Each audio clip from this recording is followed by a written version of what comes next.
Come on.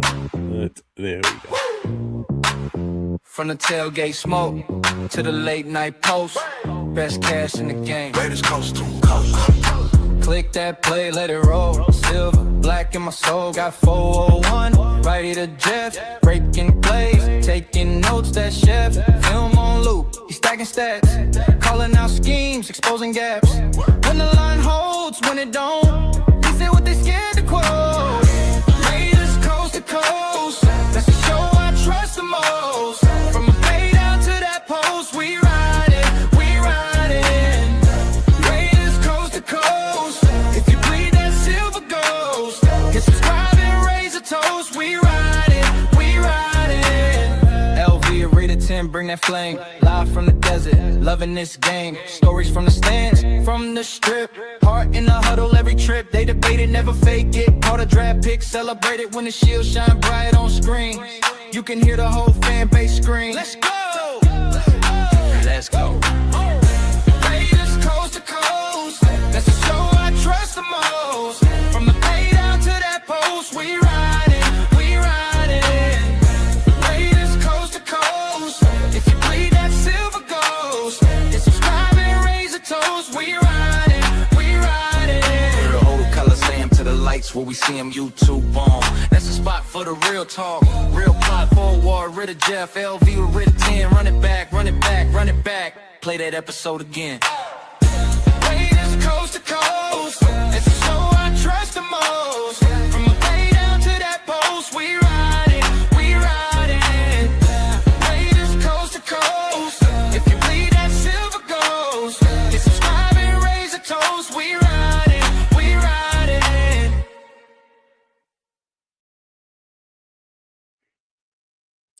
Welcome back, Raider Nation. How you doing tonight? So here's the thing, Raider Nation, this offseason, there were teams that stopped building something real. Free agency's right around the corner. The combine just wrapped up. And the 2026 season and draft conversation is starting to heat up. So here's the thing. Raiders fans everywhere are asking the same questions. What direction are the Raiders taking with this roster? Tonight on Raiders Coast to Coast, we're breaking it all down. We're going to talk a little bit about the combine. We're going to talk about the standouts at the combine. We'll talk free agency targets and the prospects Raider Nation should watch heading into the draft. Joining us tonight, as you can see, it's just me. Nate had to work late, so he will not, unfortunately, be here. But joining us tonight is 805 from Real Talk Raider Nation. And here's the thing. He's a guy that's known to study players and evaluating talent and bring a real football insight to Raider Nation. So, Raider Nation, jump in the chat. Who should the Raiders target in free agency, and what position should we be looking for as a top priority in the draft? So, without further ado, let's get into it, and let's bring 805 on the screen. What's up, brother? What's going on, man? What's happening? How we doing? Let me pop in here and talk a little bit of football with you, man. I'm excited for it. Hell yeah. I'm looking forward to this one. So before we really get into the whole football aspect, you know, the Raiders and everything that's going on, just some folks that are watching may not be aware of what your background is. So what's your football background, and what got you into being such a, I think, one of the best evaluators of film and player talent out there that I've seen on YouTube? What got you to be to that point? And first, I appreciate it. Appreciate the comments, the words. So I started playing football as a young kid, and so I started playing football real young. Played all through high school. Played a little bit of JC junior college ball, but then before I actually had an opportunity to move on and actually play at a D1 level, which was very close to, I ended up breaking my collarbone and I got hurt. I broke my collarbone and continued to go to school. So my eligibility was kind of getting taken away. And by the time I was actually healthy, my chance of going potentially D1, I was supposed to go to Arizona State. It kind of fell through. So I actually played a little bit of semi-pro ball. there you go. And then I played 1 year of pro arena football with the LA Avengers, and that was just for one season. I had fun with Nice. that, and at that point, I kind of had to make a life decision because I was working at the time, making really good money as an insurance broker, and I was young. Met my wife at the time, and so I just had to make some decisions. I actually got invited at one point to go play Canadian football, go try out for Canadian football. Oh shit. And I had a buddy that I played in high school with. His dad coached in Spain for an international professional league. And the funny thing about those leagues is you're allowed to have 3 Americans on your team. And because he knew me as a young kid playing through high school and stuff like that, he kept hitting me up. He's like, hey, I got one more spot. I'm allowed to have one more American on. I want you to come out and play. Unfortunately, again, had to make the life decision. I was basically dating my future wife, I guess, at the time. And I just was like, you know what? I probably got to just hang it up. The injury, it kept lingering. Again, broke my collarbone. So that was just tough. But when I was in high school, I'd walk over and my youngest brother, I have 2 younger brothers and a younger sister, but we were basically a full football family. My dad he was a 3-sport athlete in high school. He played football and baseball at San Diego State. He ended up getting drafted by the White Sox to play baseball. Never played, but he was a pitcher and his college coach threw out his shoulder, but he did get drafted and made it. But I would play high school ball. I'd go and practice and stuff, and then I'd walk down and I'd coach my youngest brother because he was still playing youth football. And that's kind of how I got the taste of coaching. And as time went on, I again had to stop. I had to stop basically playing, unfortunately, because of the injury. I was getting a little bit older again, had to make life decisions. I just got into coaching. And so I went back to where I originally started playing youth football. So I started coaching youth football a little bit. And then, kind of long story short from there, my defensive coordinator in high school ended up being the high school head coach. And he found out I was coaching youth ball. And he said, hey, man, I want you to come over and coach my linebackers because I was a linebacker. And he said, okay. I was like, all right, let me come. I was an assistant linebacker coach for 1 year, then took over the linebackers and ended up being the defensive coordinator for him. And then so I was the DC over there for quite a while. And then I moved to Texas. And then I ended up coaching football in Texas for a while. And then in 2019, so I coached football for 23 years and I played it for 15 years to kind of sum that up. Yeah. In 2019, when I was in Texas, I just knew that I didn't want to take my career path in coaching football because I've been at my same job for the last 18 years. And so it's been my career. It's helped me provide the life I have for my family. And so that takes the priority. My kids were getting older. I have 3 kids. And I was like, you know what? It's time for me to basically give the time back to my kids as well as time back to my wife. Because the moment I met my wife, I was working, I was playing football, I was coaching football. And so I was like, you know what? Time for me to so in North Texas. And so North Texas, I lived in McKinney at the time, about 30 minutes north of Dallas, and coached a school called Lovejoy. And so oh man, LV's on his way. Uh-oh. Yeah. So basically I was like, you know what? In 2019, I was like, I'm going to go ahead and give my wife back her time because she basically she held it down for so many years. I was like, you know what? I'm going to go ahead and hang it up. And so when I moved out here to the Las Vegas area, funny story, I ended up getting contacted through email from a guy that I coached against in California. Mm-hmm. And he found out that I was out here in the Vegas area and goes, hey, I have a position on my staff at a high school out here. Do you want to coach? And I said, no, man, I'm done. I'm not coaching. I can't do it. I promised my wife I wouldn't do it. And when that happened, I was getting that itch to coach again. And I knew he was going to keep bugging me. And funny enough, the high school that my daughter goes to, my oldest, or did go to, and my youngest will obviously go to the same high school, Fred Bolitnikoff Jr.'s son is the varsity head coach. Oh, shit.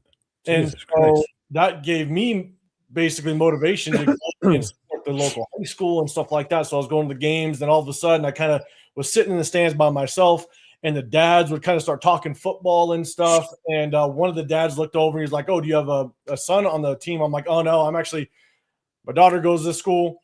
And I was like, I'm a big Raider fan. Fred Blitnikoff Jr. He's the son of our Hall of Famer. I was like, I got to support it, Yeah. And started talking a little bit, and then they started to kind of understand. Yes, I have history of coaching football, and they would start asking me questions. And I got that itch. I was like, damn it. Okay, I'm not going to do it. I'm not going to get into coaching.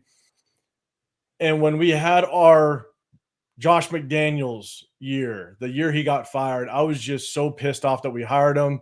I was pissed off with we both team. And I've never done this social media stuff. I was called old by my kids because I still was on Facebook. I didn't have Instagram, Twitter, nothing like that.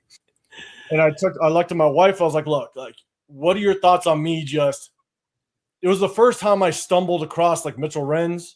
It was the first time I stumbled across like Graff and Wasted. I probably was watching them for like maybe a month or so. And I said, you know what if I just jump on and talk? I already talked for hours on end with my dad. Obviously, he coached me growing up, and he's all about sports. I talk with my best friends that are Raider fans. I talk hours upon hours throughout the week about Raiders and sports. Let's just kind of jump on. Let's jump on, and maybe I could just talk. We'll see how it goes, So what year did you start? What year did you make your channel? Like, how long have you been doing this? What year did you start? 2023, the 2023 season.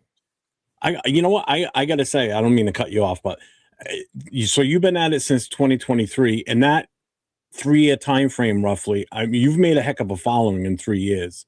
That's impressive in itself too. I've seen guys where it takes them multiple years to get even close to the numbers that you have and the followers that you have. Because no joke, when you guys were on Wednesday nights and Sunday nights, part of the whole war room with you and Chris from Protect the Shield and Severe, you guys have a shit ton of people between your 3 channels in those chats. It's incredible how many people actually follow you. And I get why, you know what I mean? The show that you guys do together is it's one of my favorite ones to watch. Since I first met you and got to see your shows, that's one I make sure that I watch religiously. So, kudos to you in that time frame that you accomplished as much as you have so far. That's amazing. No, I appreciate it. Yeah, it kind of took off, which was good to see. It was great. And it allowed me to kind of get the itch out of coaching. And just being able to kind of just get on, talk about it, and it's been fun. It's been fun. It's been able, especially going on and being able to break down game film and just kind of share just my thoughts, but also get the feedback, from the chat and kind of have that back and forth. I enjoy it, man. So it's kind of brought me here, but I'll tell you right now, being able to meet a lot of the content creators that I have, obviously Chris and Severe, yourself, Leo, Jay, LV, just being able to meet these guys and you guys and just understanding that, man, there is truly a good little family as it relates to just this content creating stuff. It's cool. It's cool to be a part of. So Jason Down switched his profile picture to you. He goes, it's because people love me. Speaking of the chat, let's check in with the chat before we go a little further. I do have to say though, your playing background, there's a lot of stuff that you mentioned tonight that I didn't know about. The Canadian part, the Arena League, the semi-pro, and that's where you and I are similar. I played high school, obviously. I didn't go to college. I went right into the fire service after I got out of high school, but I had the opportunity to play semi-pro for a couple of years. And that, in honesty, was probably one of the most funnest times of my life was when I was doing that, because as an adult, I mean, I started playing when I was 30 years old. So as an adult, that aggressiveness was more than what it was when I was in high school. I wish I had that aggressiveness that I had when I played at 30 years old, because I would have been a completely different high school player in itself, but it took me a few years to get that. I think because I got older and got pissed at the world shit. But I will say, I don't know how semi-pro is nowadays, but obviously, like, I got introduced to semi-pro by my junior college coach because he knew a guy that was coaching. And so when I went over there, I'll tell you right now, like it was, again, this is a while ago, but I want to say it was probably one of the more dangerous leagues that I've probably played in, given the fact that guys didn't care. And so they were just looking to kill, like take your head off. And I think the rules were very relaxed. Head on the swivel. But what was really cool though is because I played about, I want to say it was 4 years with a team called the West Coast Sharks. They're out of California, but then I played 2 years called the Inglewood Blackhawks, and they're out of Inglewood. And you get two different dynamics, but it was fun because at the end of the day, you know, it got me out there being able to play. And we actually got a lot of former NFL players that came out that either got injured in the NFL and they had to figure out a way to kind of get their body back into shape, and so they come and play. God, I'm forgetting who he was. He was a former quarterback for the Steelers that I played against. I'm blanking on his name. Tommy Maddox. A lot of kind of kickbacks from the NFL, and it was fun. Yeah. It was a fun league to play in. I made a ton of friends that I still know to this day, which is cool. Yeah, and you're right on the way the guys were. I mean, some of the guys on my team had done hard time. Like some of these guys were, you know, in prison for multiple times. I mean, yeah, we had some serious thugs that played on the team that I was on, and some of the teams we played against too. So yeah, they were no joke. They're definitely no joke. It toughened you up. If you weren't tough, you were tough after playing that. My one fun claim to fame a little bit is I took out Snoop Dogg. So he was the owner of one of the teams. Snoop was. And for one game, he decided to suit up. He just wanted to suit up and play receiver for the team that he owned. And I'm like, I think he was only going to play like one series. And I was playing safety at the time. And he went on a quick slant and right into the zone. I saw it coming. I stepped up into that zone and I put my hat right underneath his shoulder pad and basically took him out, and he walked off. He was done. He's like, screw this shit. All right, let's check in with the chat. We got Daniel Berry's in the house. Lewis is here. What's up, man? Rorschach's checking in. Big Luck is here. Edgar Sosa. Don't Trip Fool. Tyler Lindebaum and Alex Pierce. We're going to get into that.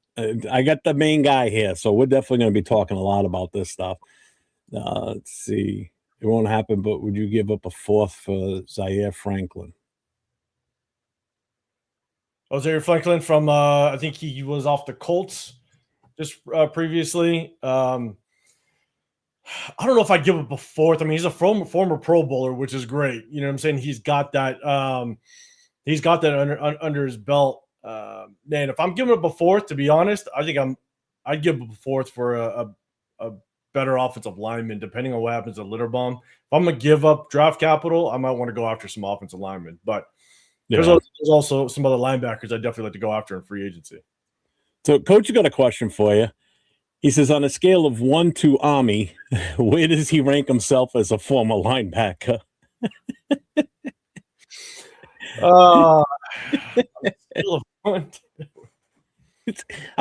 You knew if Coach was in the chat, that Tommy's name was gonna. If we mentioned it, or he was gonna mention it, was gonna come up. So, man, Coach. All I got to do is I just got to wait. Because I don't know if Coach, you tapped into our show yesterday, but apparently Tom Yami's brother's available now. I heard you say that. Yeah. So we'll see. We'll see what happens. I ain't giving no damn ranking with you, Coach. You're gonna compliment for money, Chuck. So that's huge. Yeah, I appreciate it. So he says you have impressive credentials. Respect, brother. You do too, man. I'm telling you.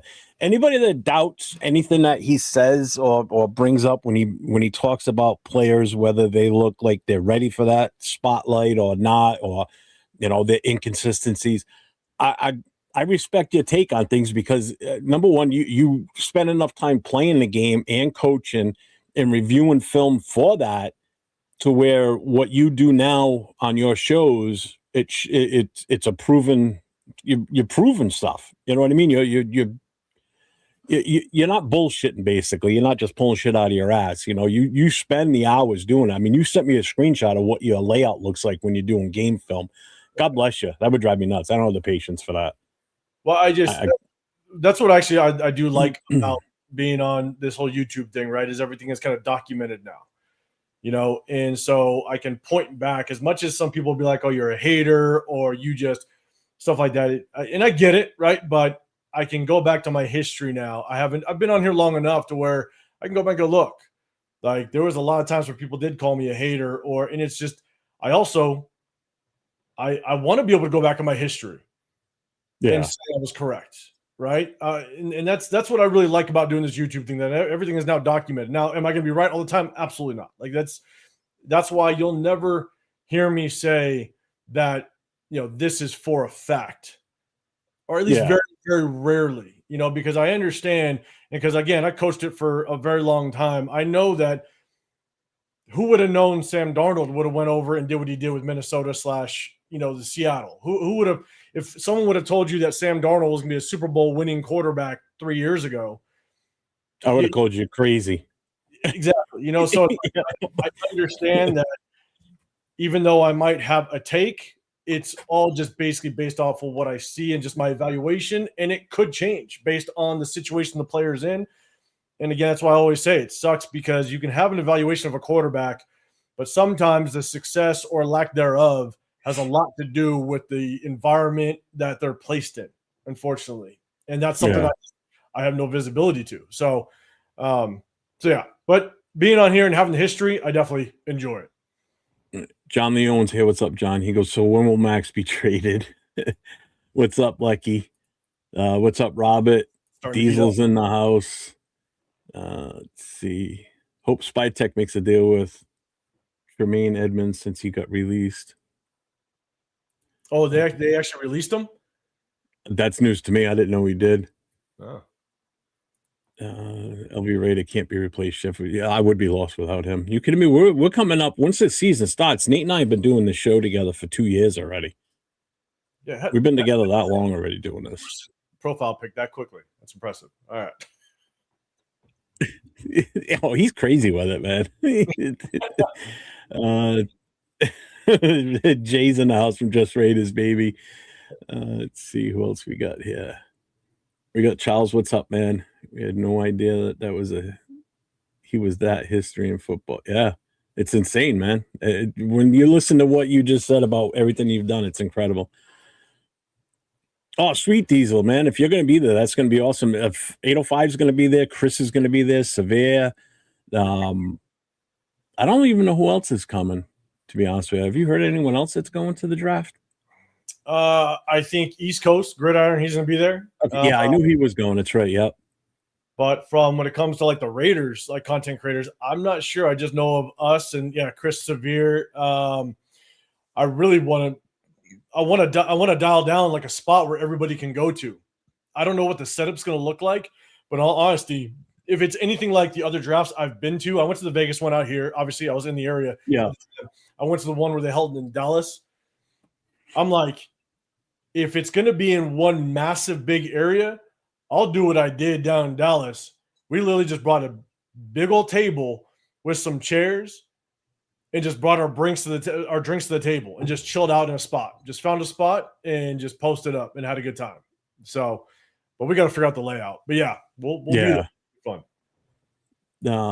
Let's see. Bourbon County's in the house. Let's see. Where are we here? 805. I break your balls every now and then. Don't agree with some of your opinions. Sorry.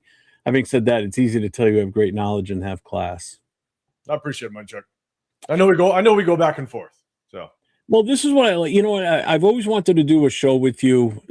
I know you've popped on in certain times in the past and everything, but to do an actual show like this, this is something I've been wanting to do. And Nate should hopefully be here soon because we were kind of hoping that, he was going to be here tonight, but you could have played for the XFL. Yeah, no, I wasn't that good. XFL. Let's see. Tanner Jackson in the house. Let's see who else is here. Tyler A's here. What's up, Tyler A? Raider Nation's here. Chico's here. Now, this is a podcast. These two are so legit. Well, I appreciate that. I don't think I'm that legit, but you know what is I don't sugarcoat stuff, I guess is the way I look at it. You know what I mean? I look at things from like the basic fan perspective. Like this is the way I'd like to see things portrayed with the Raiders and how you put it to more of an analytical, like the smart fan would want to do. You know what I mean? Like the meat and potatoes, I guess. I don't know how I want to say that. I'm more like a rough around the edges type of fan. Like, like the whole how I push the whole Max trade thing. I've been saying it for a year now. I know there's a few of us on the whole trading away the number one pick, but like I told Jay in our connection chat today, I said, listen, if we trade Max and we get a couple of first rounders, I'm totally backing off that trading away the first pick. If you want that quarterback, go get him, because now we can do other things. Because now we get maybe an additional one or maybe possibly 2 first round picks if this comes true. So, and if we trade Max, I'm still on the trade back. Yeah, I was going to ask you that too. Yeah, there is going to be quite a few black hole members at the draft too that weekend. I do know on Wednesday night, they've got that big meet and greet going on in downtown Pittsburgh. Where it's like all the fans combined together. I land at 3:00 on Wednesday in the afternoon. Yeah, you'll be there probably a couple hours before I get there. Okay, so I'll be there. Yeah. So I figure we can hook up and probably go to that night for sure. I definitely want to go to that though. Yeah. When's Chris and Severe coming in? Are they coming in Thursday? The next morning, I believe. All right, so Thursday. In Wednesday night, he's still trying to figure that out, but I think Chris is coming in Thursday morning. Well, Chris has got a long way to go, right? It's the next state over. I think Myra G is going to be there Wednesday, I think.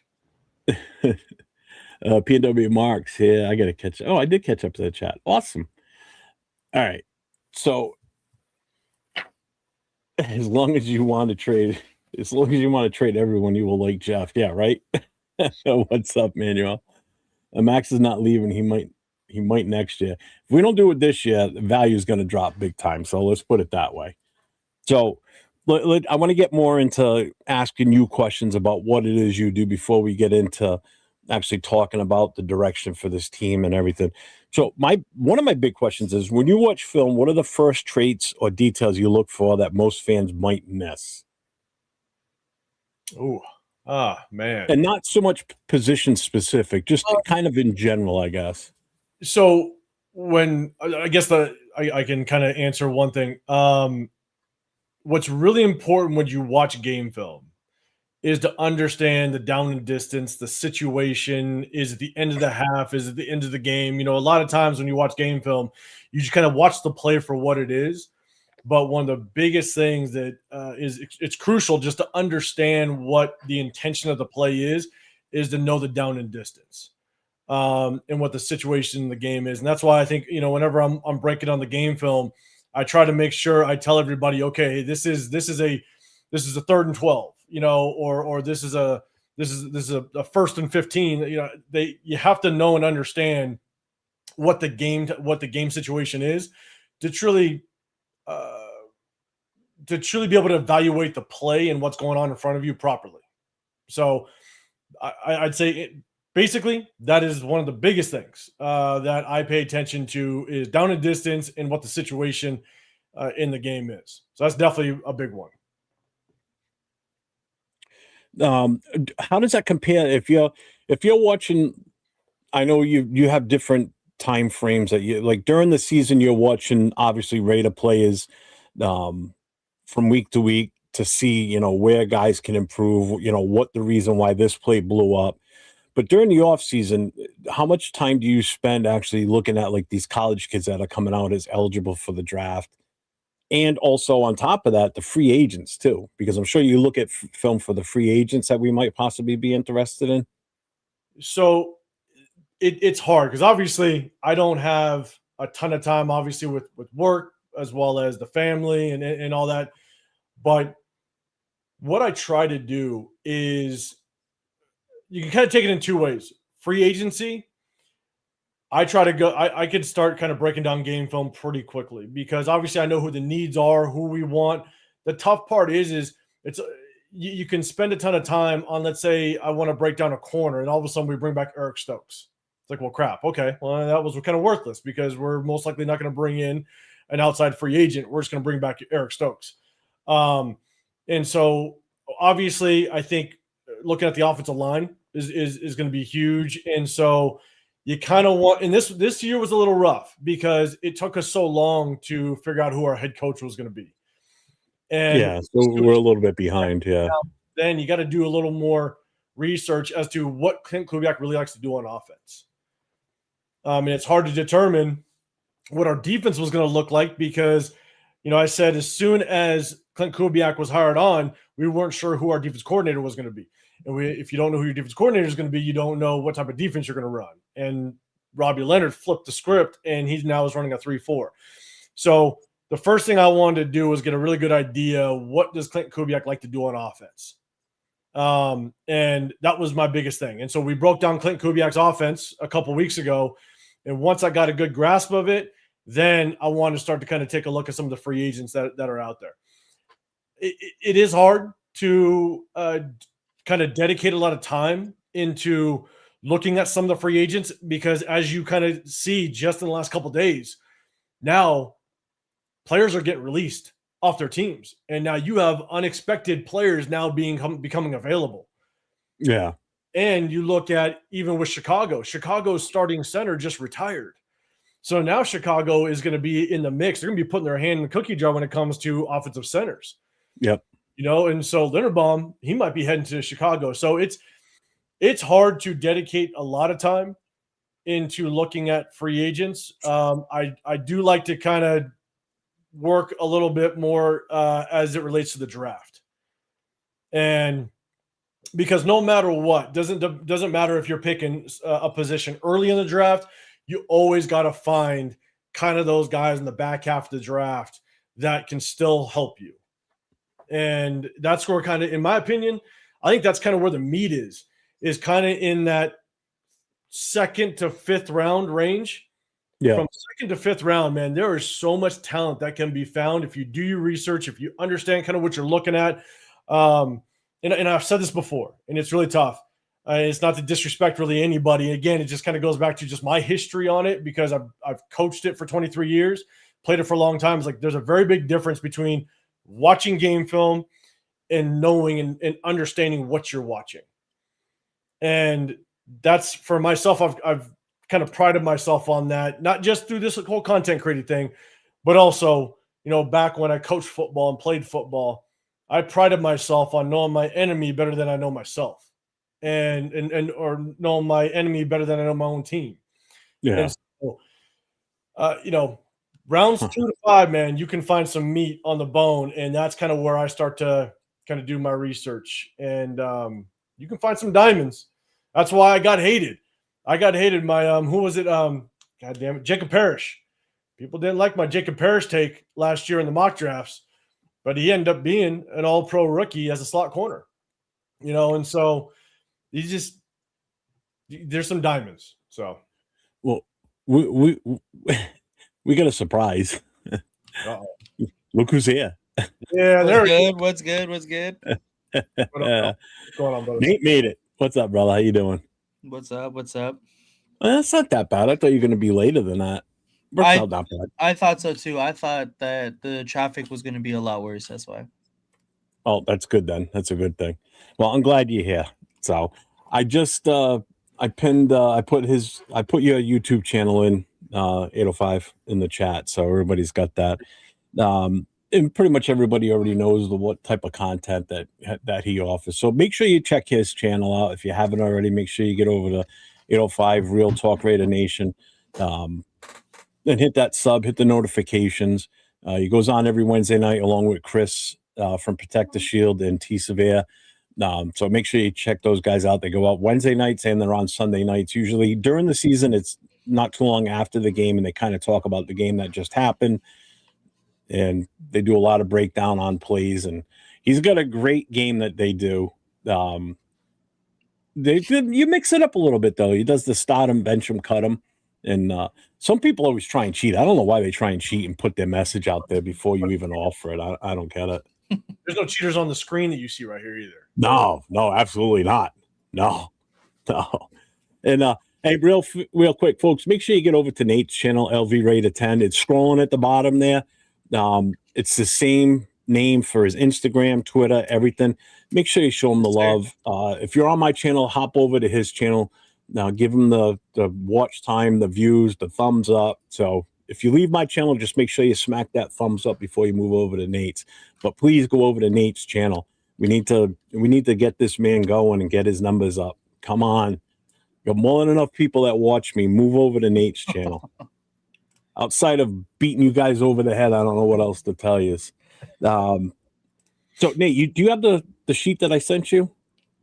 I'm trying to open everything up still right now, but I did see it in my what's it called? Okay, so then I'm just gonna take the next one here. So, so basically, how much of the combine did you watch? 805.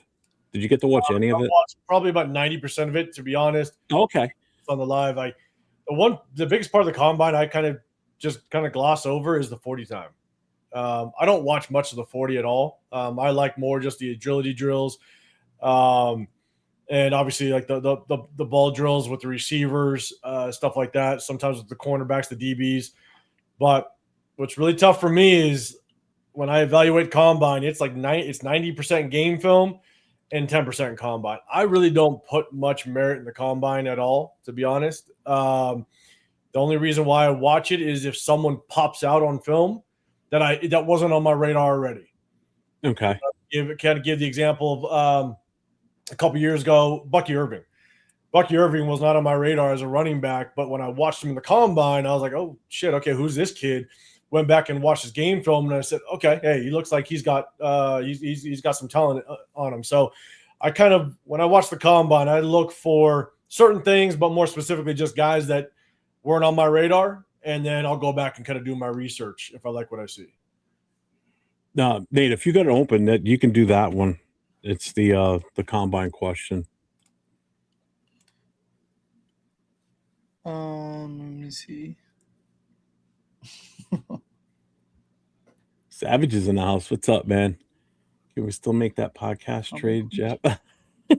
What, trading me for Asylum? Oh, it reminds me. Hang on, Savage is in the chat. Hold on. Can't forget this. Yes. Got to bring out the championship fantasy football belt that I won off of Savage's chat, his league. I beat him for it. So, third place team and fourth place team played for the championship, and I beat his ass. And he sent me the belt. Nice. We both knocked off the top two teams. It was great. You're talking about the biggest winners? You want me to ask him about the biggest winners? That one. Yeah. All right. And then we'll go from there. So from the combine, what you did see, who was the biggest risers in your opinion on the combine? The biggest risers, I think the one that kind of popped off a little bit. Obviously, you got that running back out of Arkansas, Washington, I believe it was. Obviously, him clearing that 4.3 was impressive. So I think that definitely jumped him up. I think people were already high on this guy a little bit, but I think his combine definitely helped him and kind of puts him even higher up in the mix. And maybe he was an early second round. He might even find himself definitely jumping into the first round. Is that kid from Arizona State, offensive tackle, Max? I never can pronounce it. Elichinor? Is that what you're talking about? Yeah. But Elena Shaw. I know who you're talking about. I have no clue how to pronounce that guy's name. Yeah. You look at his combine. I think a lot of people already liked him. Don't get me wrong, but I think he's kind of moved himself up just a little bit more. Maybe he was talked about as an early second. Now What's up, brother? Moved himself into the first round. I think Jacob Rodriguez helped his stock a little bit. Obviously, you got to talk about Stoney Styles. I mean, him just flying with his 40 time, just the athleticism that he shows. I saw some NFL analyst basically hint at the fact that if we trade back, there might be a fight for someone to go up and get him at number one. That's really? Obviously, in what context they were saying it, who knows? But Yeah, I just think as it relates to just the combine, you had some guys that were maybe on the radar, in the second round, and I think that they definitely improved their stock. I don't exactly know. This is what's really difficult is the mock draft simulators. I said this when we kind of did our first mock drafts last year. They're great, they're fun, but they give a false indication as to where these guys are really going to go. I think that's what's really tough. I think in the top maybe 15, it's pretty spot on for the most part. Anything after that, you just have one or two teams that go just off the radar, and they just go when they think they're going right. So like two or three teams are going to go left, and it's going to throw everything off. And so anything kind of like the back half of the first, and you go into second and third, all that. I think it's tough. The mock draft simulators just give just a really false indication where these guys are actually going to get drafted. And so, God, the linebacker I was just talking about. Sonny Styles? No, Texas Tech. Oh, Jacob Rodriguez, yeah. Oh, God, yeah. I'm curious where he's going to go. I don't know. Yeah. I think initially ending the college football season, people may be thinking he's in the third. With his combine stock, did he jump up to the second? And where in the second? You know what I'm saying? So it's like, I think that's where it really is difficult to kind of read where these guys are going to fall. But also, you got to get the first run of free agency in the books to really understand where these guys are going to truly fall on draft day. So, Kev wants to know how many bottles of 1800 we got to pay to get on here. Hey, Chris, protect the shield. He's the 1800 guy. I'm the Scotch guy. I love my Scotch. Well, speaking of mock drafts, you're also this guy too. Talk water. I couldn't resist. It's so funny though, and I'm always going to remember that because I earned that name. I say I earned that, but I earned that name off of the Jacob Parrish draft last year. When I picked up Jacob Parrish, I got the hot dog water, but I get the last laugh because Jacob Parrish was the All-Pro rookie slot corner this year. So. You know what's funny is because you talked about this a couple of weeks ago, and I know last year when we were doing mock drafts, there's one guy that I used to pick religiously, and you did too. And you were doing it because of the name, the same reason I did it. And he played in the Super Bowl, this kid. And he went late, if I'm not mistaken, really late. Or I think he might have even been an undrafted free agent. Woodson. Craig Woodson. Oh, Craig Woodson. And he was actually really good this year. Yeah. He was always going maybe 6th or 7th round. And I believe the Patriots got him in like the 3rd round. Yeah. Was it later than that, though? But I know that he got picked last year. That's what it was. He wasn't an undrafted. He got picked, and I remember you saying that last week. And I'm like, yeah, I did the same thing last year because I went back and I looked at my last year's drafts. And I still had him saved, and I'm like, yeah, see, look, I did take him every time. Yeah, so which is funny because there's someone else in this draft that's got a familiar name too. No, Craig Woodson. Yeah, man, I really like Craig Woodson coming out of Cal. Like that, I thought he was going to be an absolute stud. And I'm sitting there going, I can get him in the 6th in these mock drafts or 7th. I'm pulling the trigger all day, every day. But then all of a sudden, he goes pretty early. So, Money Chuck wants to say, he says, I don't hear anyone really talking about free safeties. What prospects do you like, and what round would you pull the trigger on one, or would you address it in free agency?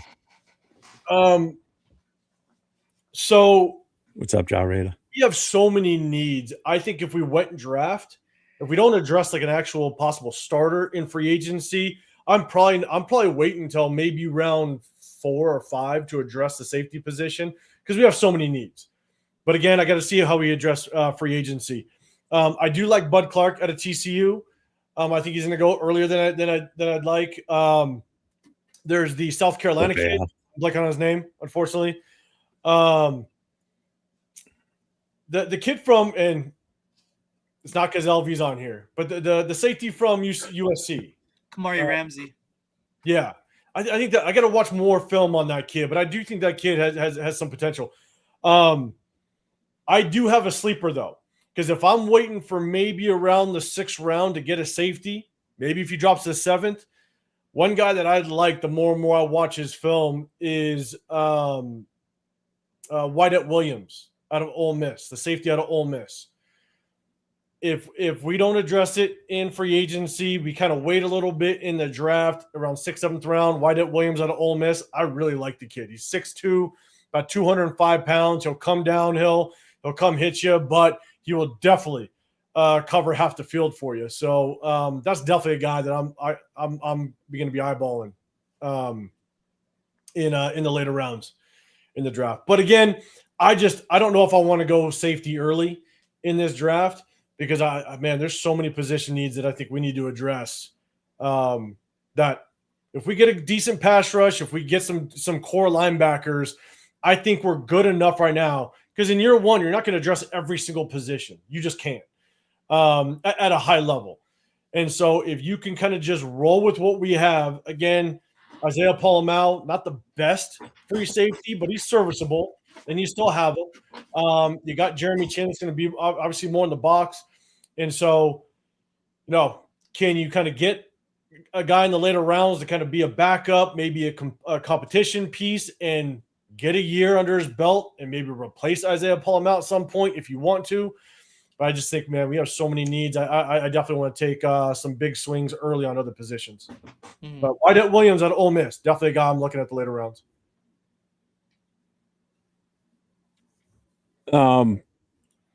So let me ask you this then. Again, still with the combine before we move on to the next thing. Was there anybody that you think raised their draft stock by the numbers they put up at the combine? Or have you seen anybody in the rankings that's moved up because of the combine that you weren't expecting them to move up? I don't know. Outside of just the guys that obviously ran fast, I don't know if there's anybody that I saw. And again, I could have missed guys, but I don't know of anybody that truly just shot their draft stock up. Again, you got the Williams kid, the running back. I think he shot up his draft stock. Shit. Again, it goes back to like Sonny Styles. He's talked about like a top 3 now, but before it was the other. He was insane linebacker.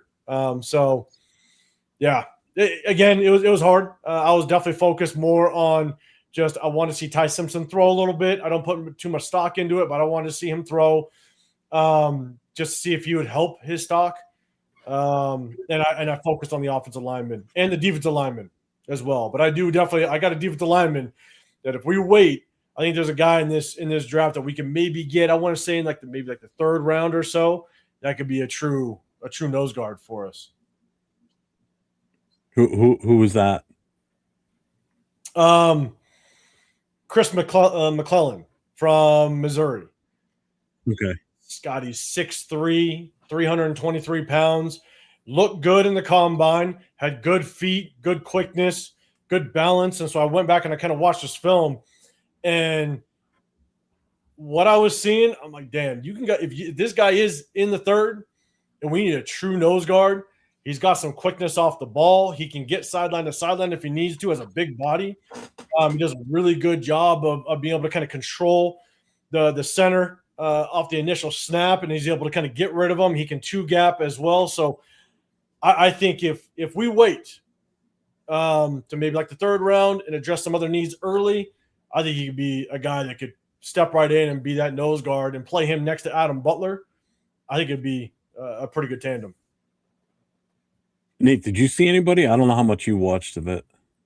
Honestly, I haven't really watched a ton of it. I've been a little busy with work. But from what I did see, and I just watched some highlights, and it's really just like 805 said, the guys that always run fast in the 40s, they always have their stock rise for sure. For whatever reason, they always keep that at a high value is the 40. So yeah, guys like Sonny Styles and Jacob Rodriguez that we've seen run His stock is going up too. So, just the main guys that really run fast is they go higher. There was one other than Sonny Styles that I thought jumped out, but it's like we don't need the position, unfortunately. But if we didn't take this kid, is that kid Sadiq? Oh my God, the tight end. Oh, Kenyon Sadiq. Holy crap, he was not only just the athleticism that he presented on the field, but the guy he's got hands. I mean, he's a physical specimen. I mean, the guy is just jacked. So he's in great shape. He's strong, and it just anybody that needs a tight end in this league, if they don't grab this kid, I don't know. I mean, I don't know what his game film looks like. I don't know if you've seen an 805, but from what I saw just from the combine itself, yeah, I think he shot his stock up big time. And the only other one that I'm kind of like, if we get him, I'd be extremely happy, is that kid from Kansas State, Hetch, the center. Oh, Sam Heck. Yeah, the kid with the big bubble ass. That's the one thing that stuck out when I saw him compared to all the other offensive linemen. All the other offensive linemen had different, had similar body styles. His is the one that stuck out the most because his back end was just so big. I'm like, God damn it. I'm like, hey, guys, I'm like, Jesus Christ. But we always say we want a center that's a little heavier in the ass. I mean, I liked what I saw from the kid, So the kind of going back to Sadiq, I think obviously run that 40 time is going to be nasty. Like he is going to jump up the board. Yeah. Without question. Oh God, did Jay just No. Did it happen?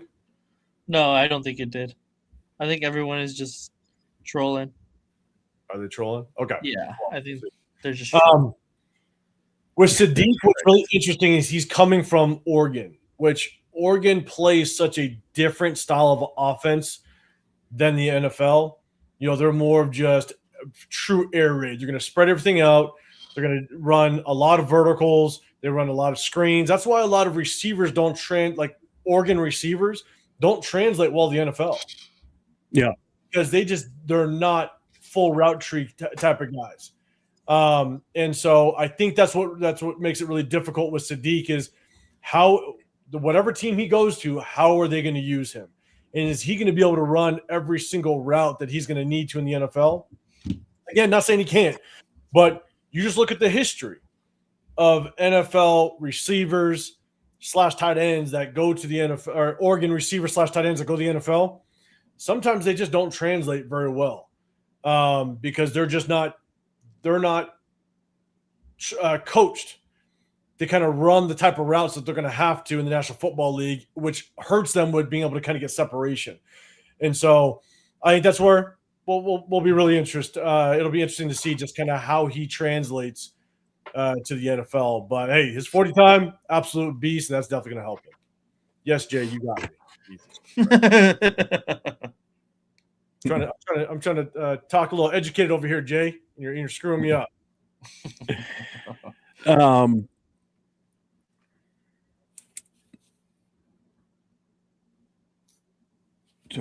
What's the next banner on here? What I have this one. So this one here. What prospects in your mind do you think we should be looking for this in this draft? I think if you talk specific prospects, I mean, I can go by position groups first. Obviously, we got to know what we're going to do in free agency, but obviously we got to take a look at the offensive line. And we're only taking a look at it because I have no clue what we have out of this offensive line. Yeah. You cannot base what we saw last year to give us a really good indication as to what this offensive line looks like. Brendan Carroll was horrible. And it's tough because, I went on a live with Rundown and Chris and Severe and I believe Lunatic. He brought us all on. And this was, I believe, in May of last year. And Rundown asked me, what's your biggest concern going into this season? This is after free agency, after the draft, right? And I said my biggest concern was Brendan Carroll. Because you look at his resume, he does not deserve to be an offensive line coach in the NFL. He just doesn't. And giving him that job and knowing that we have to have one of the best offense. I'm a big Bill in the trenches guy. You have to have a very good offensive line. That was my biggest concern. And here we sit. And so the question is, what do we truly have in this offensive line? Can we get JPJ kind of back on track and showing the promise that he showed at the end of 2024? And where is he going to play? Is it center? Is it guard? We don't know. How good is Caleb Rogers really? Can we see some progress from last year? Is he good? DJ Glaze showed promise at the tail end of last year, at the 2024 season. Then he just completely regressed. Is it coaching or is it truly a sophomore slump? I don't know. Then you have Jordan Meredith. Jordan Meredith ended the 2024 season as a good, serviceable guard. But then he fell off because you switch him around. You move him from a guard to a center position that he's never played before. Yeah. Switching from a guard to a center is like taking an X receiver, put him at tight end. It's night and day. The technique, everything is completely different. And the knowledge of the game is probably the hardest thing for any lineman, guard, tackle, to transition to center. It's not just technique. It's the knowledge of the position. You're the one that has to make the line calls. At the guard or tackle position, you know what your job is, plus the two guys next to you. That's about it. Jordan Meredith, you're the guard. I know what my tackle's doing. I know what my center's doing. But the moment you go to center, you need to know what everybody's doing because you got the line calls, and he never did it before. Yeah. And so before you even talk about technique, he didn't even have just the knowledge of what it takes to play center. And that could have affected everybody else's blocking scheme on the offensive line. If Jordan Meredith is making the wrong O-line calls, that could affect JPJ. It could affect DJ Glaze, so everything has a ripple effect. And so because we basically screwed everything up, I got 2025 as a wash when it comes to the offensive line. Oh, God, yeah. So yeah, I think it'll be a really good indicator as to how we address the offensive line in free agency to kind of get an idea, okay, how bad is this offensive line? Like how much help do we need? It is good that we have Rick Dennison as the coach because he's got experience to be able to walk in that building and have a good indication as to what he's got to work with. And so kind of going back, I think we got to take a look at offensive line. We have to go look at linebackers. We switch up the defensive scheme. We absolutely depleted our linebacker room. We got to look at linebackers. We got to look at interior defensive linemen that fit a 3-4 scheme. And so I think that's the two biggest needs. But outside of that, fullback / tight end. Clint Kubiak, we broke down just kind of what he likes to do on offense, and I had about 11 plays that showcase what he'd like to do with the fullback. And he said it in an interview after we broke down his offense that it sounds like he's going to be looking for his fullback. So whether that's through free agency, whether that's through the draft, I don't know, but I definitely think we're going to be looking for a fullback. Just real quick, shout out to Afakasi with the $2 super chat. I appreciate you, my brother. Thank you very much, man. Always a big supporter of all our channels. I appreciate him so much, man. What you're saying too, a lot of people don't realize to go from, like you said, from a tackle to a guard to a center is tough. It's an easy, and I've played all three positions on the line before in semi-pro too. And I will say the easier transition is from center to any one of those other two positions, because again, you're focused on one thing and one thing only.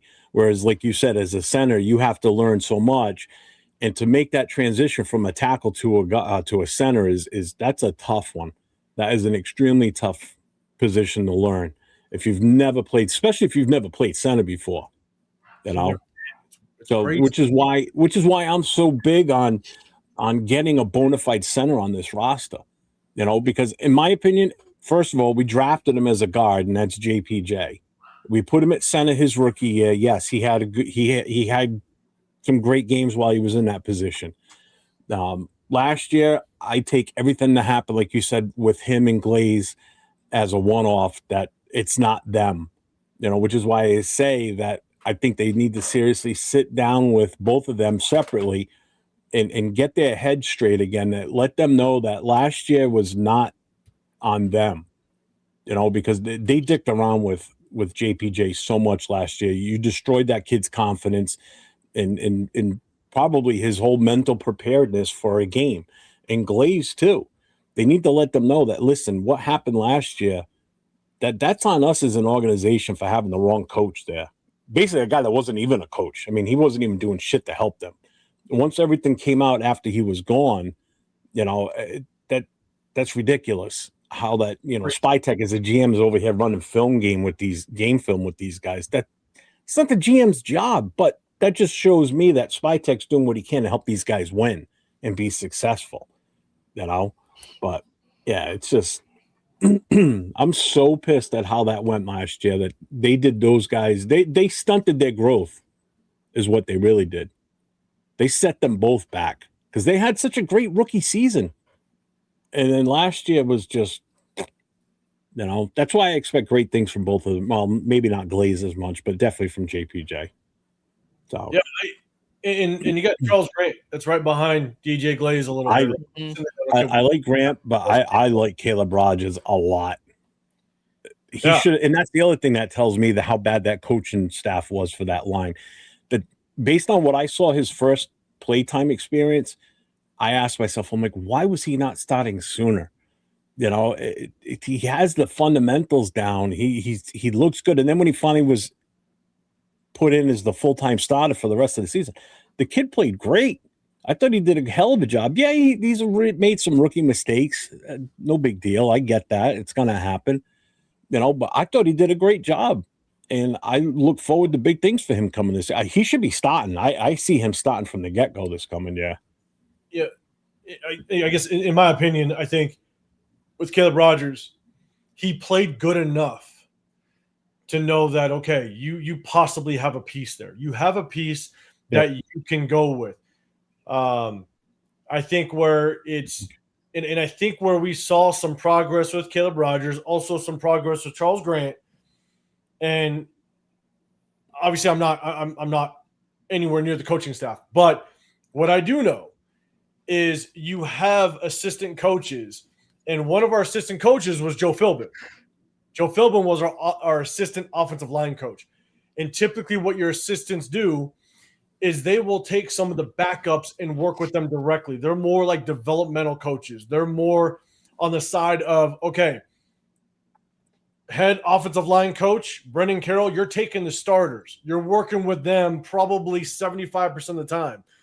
Whereas these backups, you're working in when we go team, but you're working with Joe Philbin. Obviously, Joe Philbin is an offensive-minded guy himself, former head coach, former offensive coordinator. He understands the inner workings of the offensive line. He might have been able to do a better job of just helping Charles Grant and Caleb Rogers with their development a little bit. Whereas Brendan Carroll is just chopping the knees of all of our goddamn offensive linemen and just making them look like crap, or starting offensive linemen. And so, and the one thing I will say, and the other reason why it's just an absolute wash, is not only are you moving offensive linemen around, even with Alice Kappa. Alice Kappa was a guard, and then they moved him to center, which I believe he only played like 2 games of center before. And this is within an offense that's completely brand new to all of them. Chip Kelly was a brand new offensive coordinator. So not only are these offensive linemen trying to now learn positions that they've never really played before, but they're also trying to learn an entirely new offense with new line calls and everything. It was literally a complete disaster. And that's why I look at this offensive line going, I have no clue what we have. And I look at 2025 as a complete wash. So I'm going to be really curious just to see how we address certain things moving forward with the offensive line. Nate, you want to do the last one on that front page? Let's see. Do you think the Raiders should spend big in free agency or focus more on building through the draft? So I am a massive build through the draft guy. I think if you want sustained success, you have to draft well and you have to coach well. If you want instant success and temporary success, you go to free agency. And I think that was my biggest issue with John Gruden. John Gruden made a bunch of splashes, but he couldn't draft well. They couldn't coach well. So any success that we saw in a small stint with John Gruden, it was going to be very, very short-lived because he just failed to draft well. We also didn't do well at free agents. But I think that you strategically address the free agents, the free agent market. You want to splash a little bit, but you splash in ways that you can help find this team get a momentum. So, for example, right, in our position right now, we're rebuilding. So let's build our confidence first. And the way you build your confidence is you build the offensive line, so it kind of helps the offense gel a little bit better. If you have a young quarterback, you have that fail safe of being able to hand off the ball and getting that 3rd and 3, or making the sticks a little bit shorter on 1st and 10. You can run the ball, you get 5 to 6 yards, and now you're in a 2nd and 4 situation where it opens up the playbook. I think you build that offensive line. So if you want to splash in free agency, I say build the offensive line, and at the same time, go get yourself a number 1 corner. Get yourself a good corner. Because I think when you have a good corner and you can almost shut down half the field, but at the same time, you can shut down their number 1 receiver target, it helps kind of everybody else.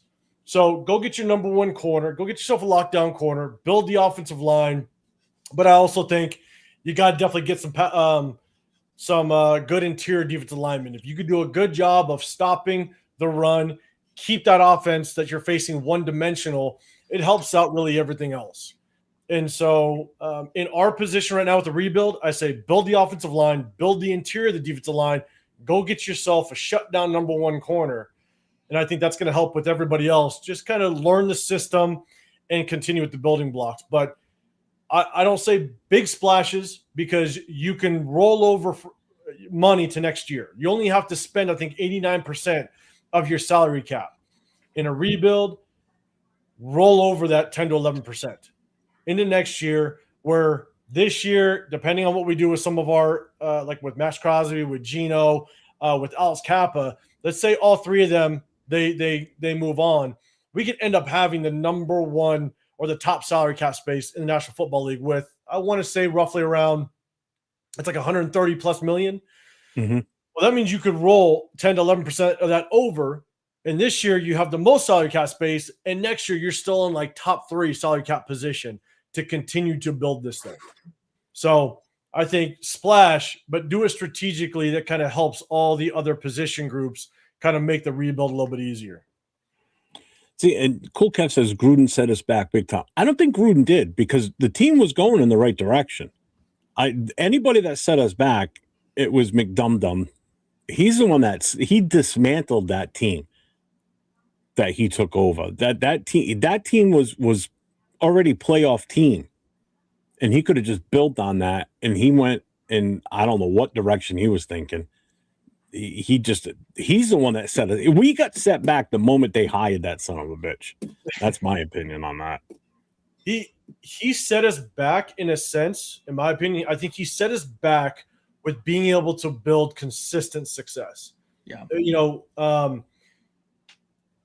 I hated the Khalil Mack trade only because Khalil Mack is in his prime. He wasn't into his 2nd contract or anything like that. He was in his prime. But I understood, because look, you want to build this thing and you build the right way, you rebuild properly, you get the most draft capital you can out of your most prized asset. But I think the way that he handled those draft picks, it did not set us up for sustained success and continued success. And I think that's where Gruden definitely set us back was, God, I mean, he missed a lot in free agency. I mean, the Corey Littleton acquisition, that was bad. What was that? Joyner, the safety, that was a rough one. I don't even get me started on the Antonio Brown, the Trent Brown pickup. God, he's a superstar.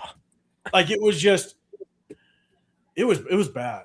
And so I just think that, yes, we saw some success a little bit, right? The record itself improved a little bit, but I think it was because we didn't draft well and because the free agents we picked up really, really hurt us and didn't work out.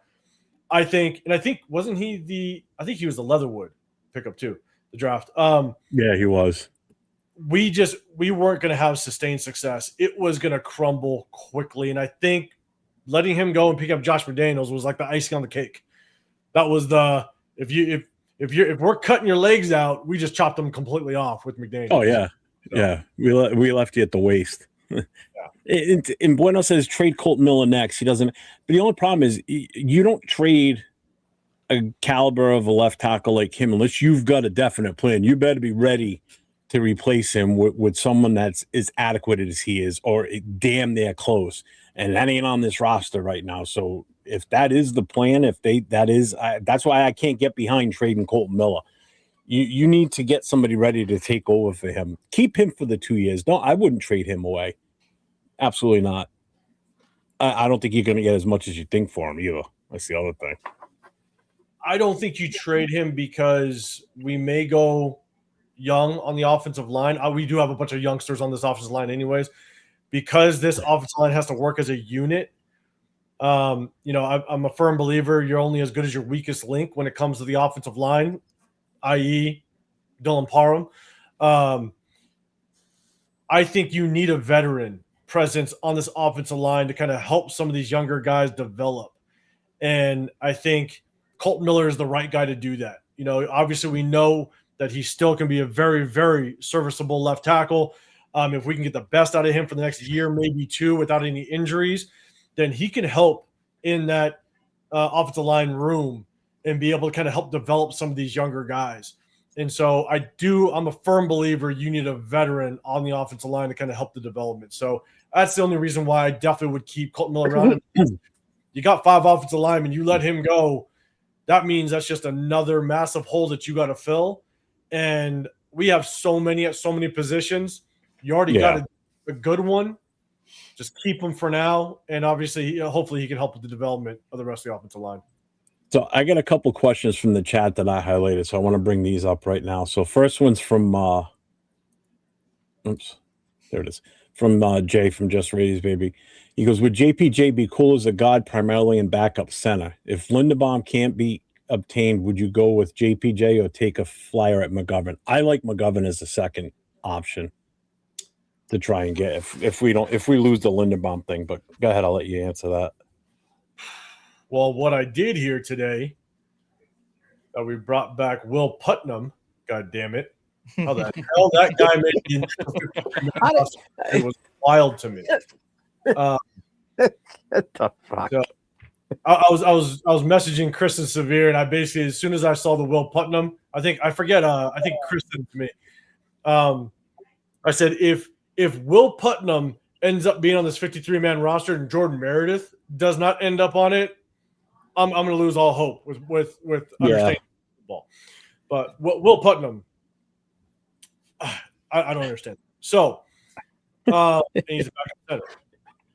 Look, I think JPJ can play any position, center or guard. I think he could be good at either or. The question and concern I have with him at center is that concussion issue. His injury, his past injuries. Like the last thing you want is having to deal with an injured center, coming and going from games, being injured for a game or two. The center is the quarterback of the offensive line. So I'd love to have a veteran there. I'd love to have someone that is healthy. So for me, I think there's a chance JPJ does stay at guard. I like Linderbaum. Problem is, I'm willing to overpay for the offensive line. I'm willing to overpay for the offensive line, but I'm not willing to get robbed. And I'm hearing that his value is like skyrocketing right now. And so I just don't know how much I'm willing to overpay if it's a massive bidding war. Again, Chicago's center just retired, so they're going to be in play for a center. They might be going after Linderbaum. I have to do more research on McGovern because I want to see just kind of how good McGovern is and how does he compare to Linderbaum. I've been doing a little bit of research. I've been watching a little bit of game film on Linderbaum, and yes, there are some concerns in his pass blocking, and he needs to improve on that. And if you end up getting into a bidding war with a guy that you have some question marks as it relates to his pass blocking ability, I don't want to get in a bidding war for a guy like that. I want as much of a polished position group player at that position if I'm going to be getting in a bidding war and paying a lot more than I'd like to. So Yeah. do a little more research on McGovern, really see what he brings to the table, and then that'll give me a better idea as to who I want to kind of splash on. But I am willing to overpay on the offensive line because, again, I'm a big build the trenches guy. And we did talk about that last night on the Raider Connection, because I did mention that, you know, he does have a lower grade when it comes to pass blocking, but the whole plan is hopefully that this team is under Kubiak is going to be a run first option. You know, we're going to be hopefully a heavy run game is what I'm hoping for. But either way, I agree with you as far as what you said about a more polished position for sure. There's another one from Jar Raider. Question: knowing what that Kubiak, McCoy, Andrew will be available QB coach, is that a bad move for them to probably lose focus on their assignment? Because that's the one thing, we haven't hired a quarterback coach. No. But I think Andrew Janocko is going to do it. Yeah. I think he's offensive coordinator. I think he's going to handle the quarterbacks. Clint Kubiak's going to be one-on-one with the quarterback a lot of the time. Obviously, bringing on what's his face, Mike McCoy, as the assistant head coach. I think Clint Kubiak already came out in his interview basically stating that Mike McCoy is going to do quite a bit of just kind of helping him with the head coaching duties and stuff like that. And so I'm sure Clint Kubiak is going to be one-on-one with the quarterback quite often. But I think, in my opinion, I think Andrew Janocko, he's offensive coordinator, but because Clint Kubiak is truly the offensive coordinator, Janocko is probably going to be working one-on-one with that quarterback 90% of the time. So I don't know if it's going to be that big of an issue because of just how close-knit of a relationship Kubiak and Janocko have. They're going to be on the same page, hitting the ground running already. And so I think we'll be okay. All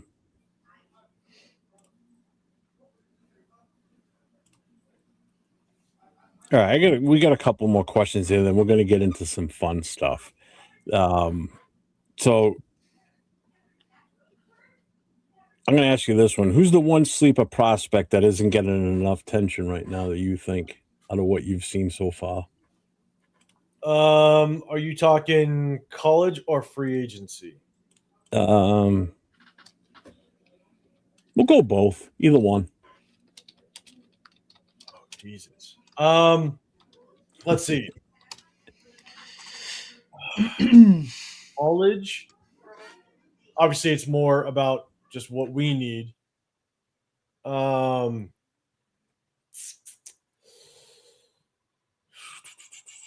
Lemon. Oh no, I'm joking. I'm joking, Nate. Geez.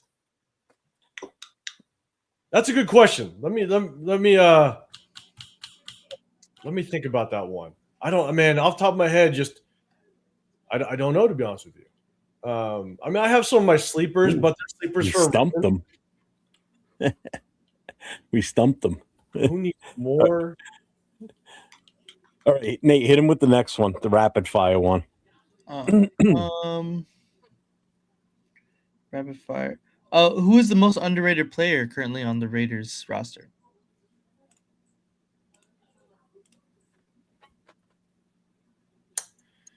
Most underrated player. What's boy? What's up, Chewy? I think I got two.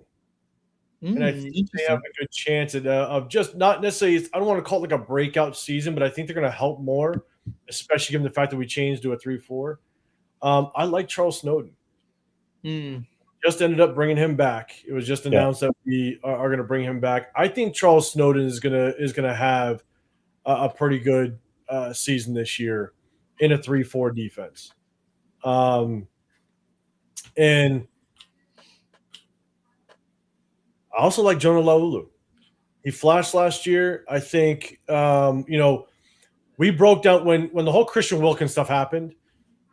We broke down his game film again from the 2024 season, and basically leaving that game film, I basically said that Jonah Laulu was going to end up being the more productive interior defensive lineman for us, and he ended up being more productive across the board. And so I think that he's going to have a decent year. I think switching to a 3-4 is definitely going to help those guys just with the 2026 season, just producing a little bit more. So I think those two are probably my most underrated guys going into this season right now.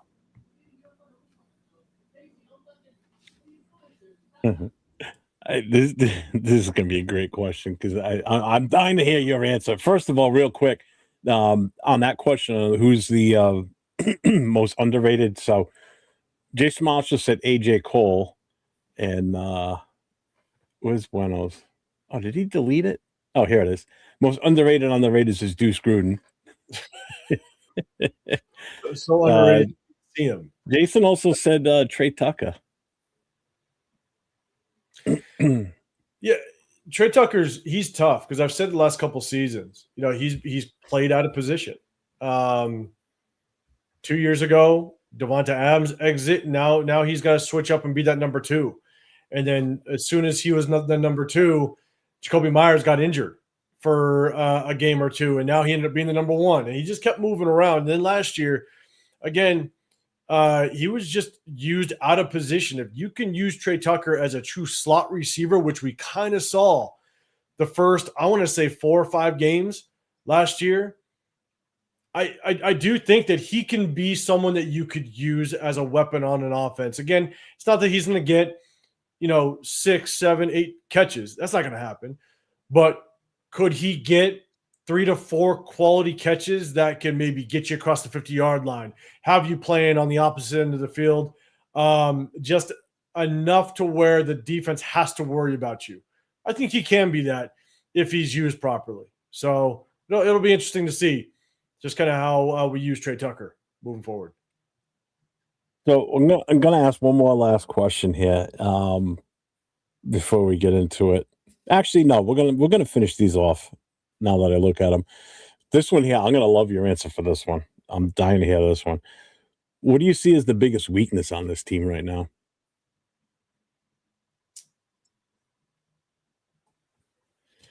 Because I said I have so many question marks at the offensive line, I just don't know the offensive line is going to bring. What's up, Alpha? I think without question it has to be the linebacker room, because we all know Tommyami ain't the answer. We'll know if John was in here. Yeah, we'll find out if he's still in the chat. The linebacker room is just depleted. I liked Cody Lindenberg last year, but again, it was for a 7th rounder. So when you get somebody in the 7th round, I was kind of pumping my arms for Cody Lindenberg because we didn't pick a linebacker early. And I thought he could definitely produce and contribute in special teams, and that's what you want out of a late round guy. So you got Cody Lindenberg. He's not going to be a starting linebacker this year, if at all. But I think that is one of the biggest needs. I have no faith in this receiver room, to be honest with you. I'm not a big Jack Besh fan. I'm not a big You're not alone. We need a quarterback. So we have so need a lot.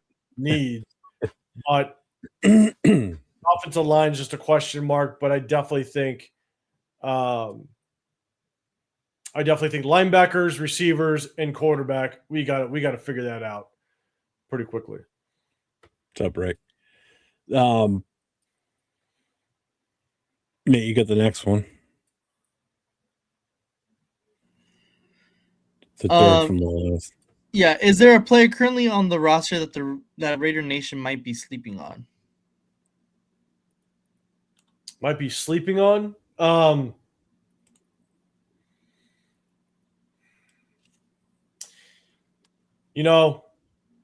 If we bring him back, I want to see what Malcolm Kuntz can do. A year after kind of recovering off that injury, typically it takes a full season to kind of recover from the injury that he had. If we do take a flyer and bring him back on a cheap contract, I'd be really curious what he could do in this 3-4 defense. You know, you look at what God, I'm blanking on his name, the Georgia kid that plays for the Eagles. He was kind of an undersized kind of edge rusher. Oh, no. I'm blanking on his name. He was more of an edge rusher over at Georgia, but he was undersized, so people were kind of they weren't know how he was going to transition to the NFL, but he ended up being productive over with the Eagles. I see him playing a very similar role in a 3-4 defense. I'm blanking on his name, but he's from Georgia. I think Malcolm Kuntz could be kind of a guy that's just kind of being slept on if he can kind of bring back that 2023 season, the tail end of the 2023 season, after a full year of off that injury. That's not Kobe Dean. It's no. He's a Georgia Bulldog. I'm just blanking on his name. Is it Nolan Smith? Yeah, Nolan Smith. So I think he can play a very similar role. And again, I'm not saying that Malcolm Kuntz is always going to pop off and have double-digit stacks. But if he can come off an ACL like that, have a year to recover, but at the same time, you get him on a cheap contract and he pops off and gets himself, as I think he had 5 sacks this year. So he kind of under the radar, kind of got to the quarterback a little bit in a rotational role after having a very slow start, rightfully so, coming off of his injury.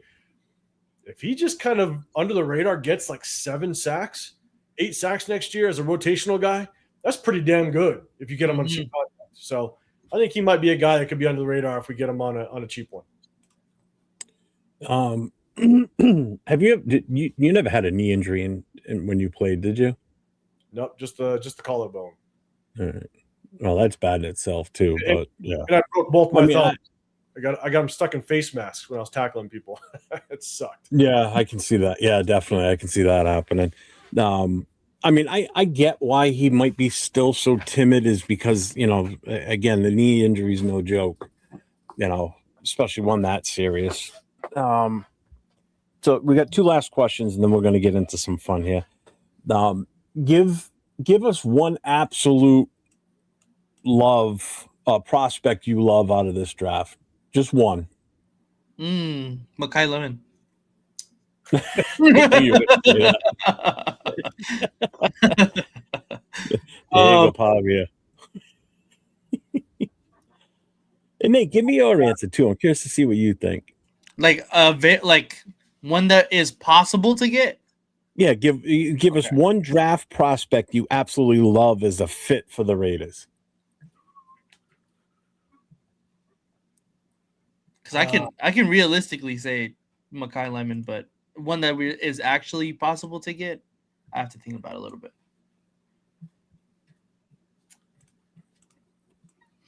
One that I absolutely love. I've said this before. I think this draft class is a little rough, to be honest, compared to previous. It is.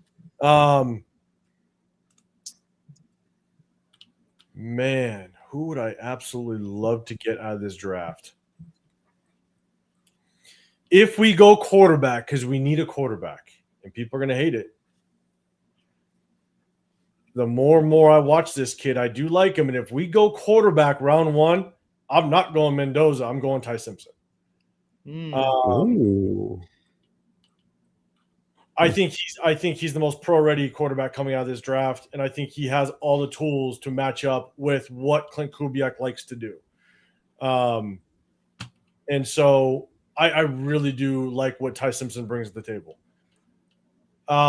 If we went quarterback first round, and actually I had this conversation with Severe after we kind of got off line last night, is what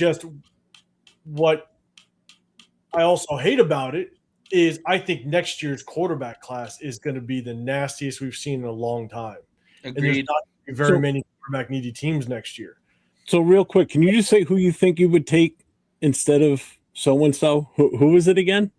I would, if we went quarterback first round, I'd trade back and I'd snag Ty Simpson. It takes a lot for you to say that. It takes a lot for you to say that. You know, and look, at the end of the day, I don't think he's overrated. I honestly think he's underrated. I'm Ty? just going back and reading the chats now. Here it is. There's Mendoza. No. But Mendoza beat him in the Rose Bowl. Yeah. We got to get Cliff, Jacob. But I just think that you know, one guy that I do love, because I do think he's in like there's a couple guys that I'd love to snag. Emmanuel's on board with you. He said he's the one, Ty Simpson. I think he fits Clint Cooper. Like everybody is saying that Ty Simpson is more than likely going to go to the Rams. That would suck. And a lot of what Clint Kubiak likes to do is what Shanahan and McVay do. Their systems are very, very similar. And so if we went, I see Rick y'all, he was not total ass the last 6 games of the season. Now, mind you, again, the last like 4 games this season, it's now come out that he basically had some gastritis and he lost like damn near 25 pounds in a matter of like a month and a half or like a month or something like that. So he was going through a lot of issues, but we're going to break down his game film on my channel. But I do think that he fits the Kubiak, Shanahan, McVay system extremely well. And he is without question the most pro-ready quarterback coming out of this draft. But I really like Akeem Messidor. I like him a lot. I actually like him over Bain. I want to say it was week 2 of the season. Leo came out to watch one of the games. I think it was the KC game, I think. And we were talking about it. And I told him I had questions about Bain. But I like Akeem Messidor. I'd love it if that guy came over. Going edge rusher. I like Cassius Howell in the 2nd round. I'd love to see us take a swing on that guy. Slot corner wise,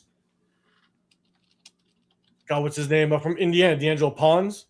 I really like that kid. If he's there in the 2nd round and we need a slot corner, would not mind taking a swing on that guy. A guy that I've liked for a while, and that's really only if he does slide to the 2nd round based on his combine and what people are talking about now. It may not happen, but Monroe Freeling, the offensive tackle from Georgia, I really like him, along with the Arizona State kid. Again, that's kind of more the back half. My favorite offensive lineman in this draft class is Mongoa from Miami. He is my favorite offensive tackle in this draft class. So those are a couple that I do like, that I do think day one they're starters, and then they can help this rebuild kick off. So, no, big luck. He got here about an hour ago. Yeah. And I could go on for probably the next hour as to why I don't think Fernando Mendoza, 80% of what he does and what you saw him do well translates. Oh, please go on.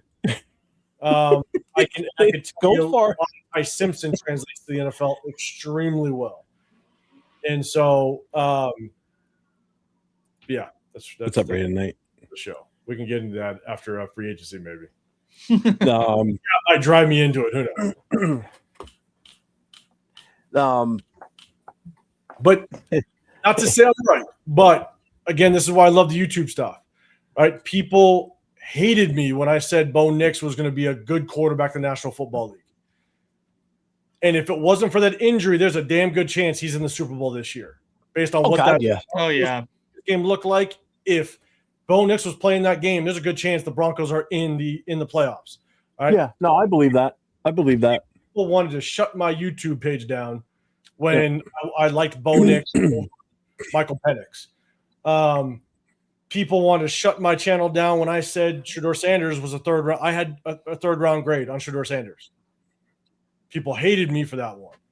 He gets picked in the 5th. Now, I think other outside elements put him to the 5th, but there was no way I was getting him at 6. There was no way I was getting him at 7. So I had a 3rd round grade on him, and people wanted to shut my page down because I had that take.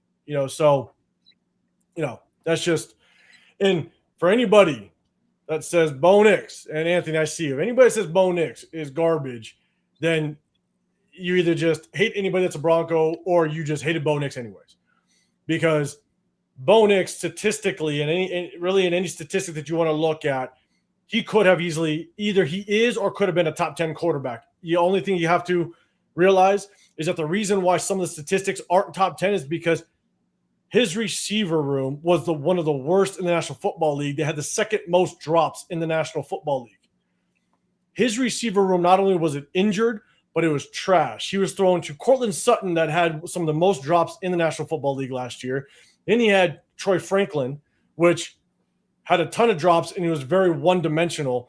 And then it was, I think, Jaden Higgins that they got in the draft that he ended up just being hurt. If you look at the last playoff game that they had, both Jaden Higgins didn't play as well as Troy Franklin got hurt halfway through the game because he had a concussion. And they thought that they picked up a tight end in free agency, which he was basically hurt. I think it was Evan Ingram. He was hurt half the goddamn season. So Bo Nix had nobody to throw to, and they still were able to kind of pull out games. Now, did the defense help them at times? Of course. Like, you need it's an entire team effort when it comes to kind of getting that far into the playoffs or having the record that they did. But there's no way you can say that Bo Nix is not a good quarterback, because statistically he's literally he's top 10 and basically all the statistics you want your quarterback to be in, with the 2nd most drops in the National Football League. So if you say he's trash, you either just hate Bo Nix originally, or you just hate the or you just hate the Broncos. It's either one. So. Oh boy, there's a lot of them saying it too. Yeah. They're all pretty much saying it. Real quick, shout out to my guy, the Predator, the original, the Predator, with the $2 super chat. My black hole brother, I appreciate you, man. Shouting out to Nate, myself, and 805. Thank you, my brother. Rick Higgins, Pat Bryant. Pat Bryant was the Broncos. There you go. That's what it was. Yeah. Let's see who else is here. Raider Outlaws here. What's up, man? Who are you basing your evaluation of Mendoza's skills will not transfer in the NFL? Are we getting into this? Hey, you're asking. I mean, you want to spread the what they're gonna call filth. You can do it on my channel, our show. I don't give a shit. Oh, what's up, Tanner Jack? I'm gonna start with what Fernando Mendoza is good. Like, there's a lot to like about Fernando Mendoza. Don't get me wrong. There's a reason why they had success. And he was part of that success. All right. He is very accurate. Now, 80% of those throws that he's very accurate with, guess what? That's about 10% of what he's going to do in the NFL. Mm-hmm. The RPOs, the back shoulder fades, the deep balls, that type of stuff, that's about 10% of what he's going to do in the NFL. Just look at the statistics of how often RPOs are run in the NFL.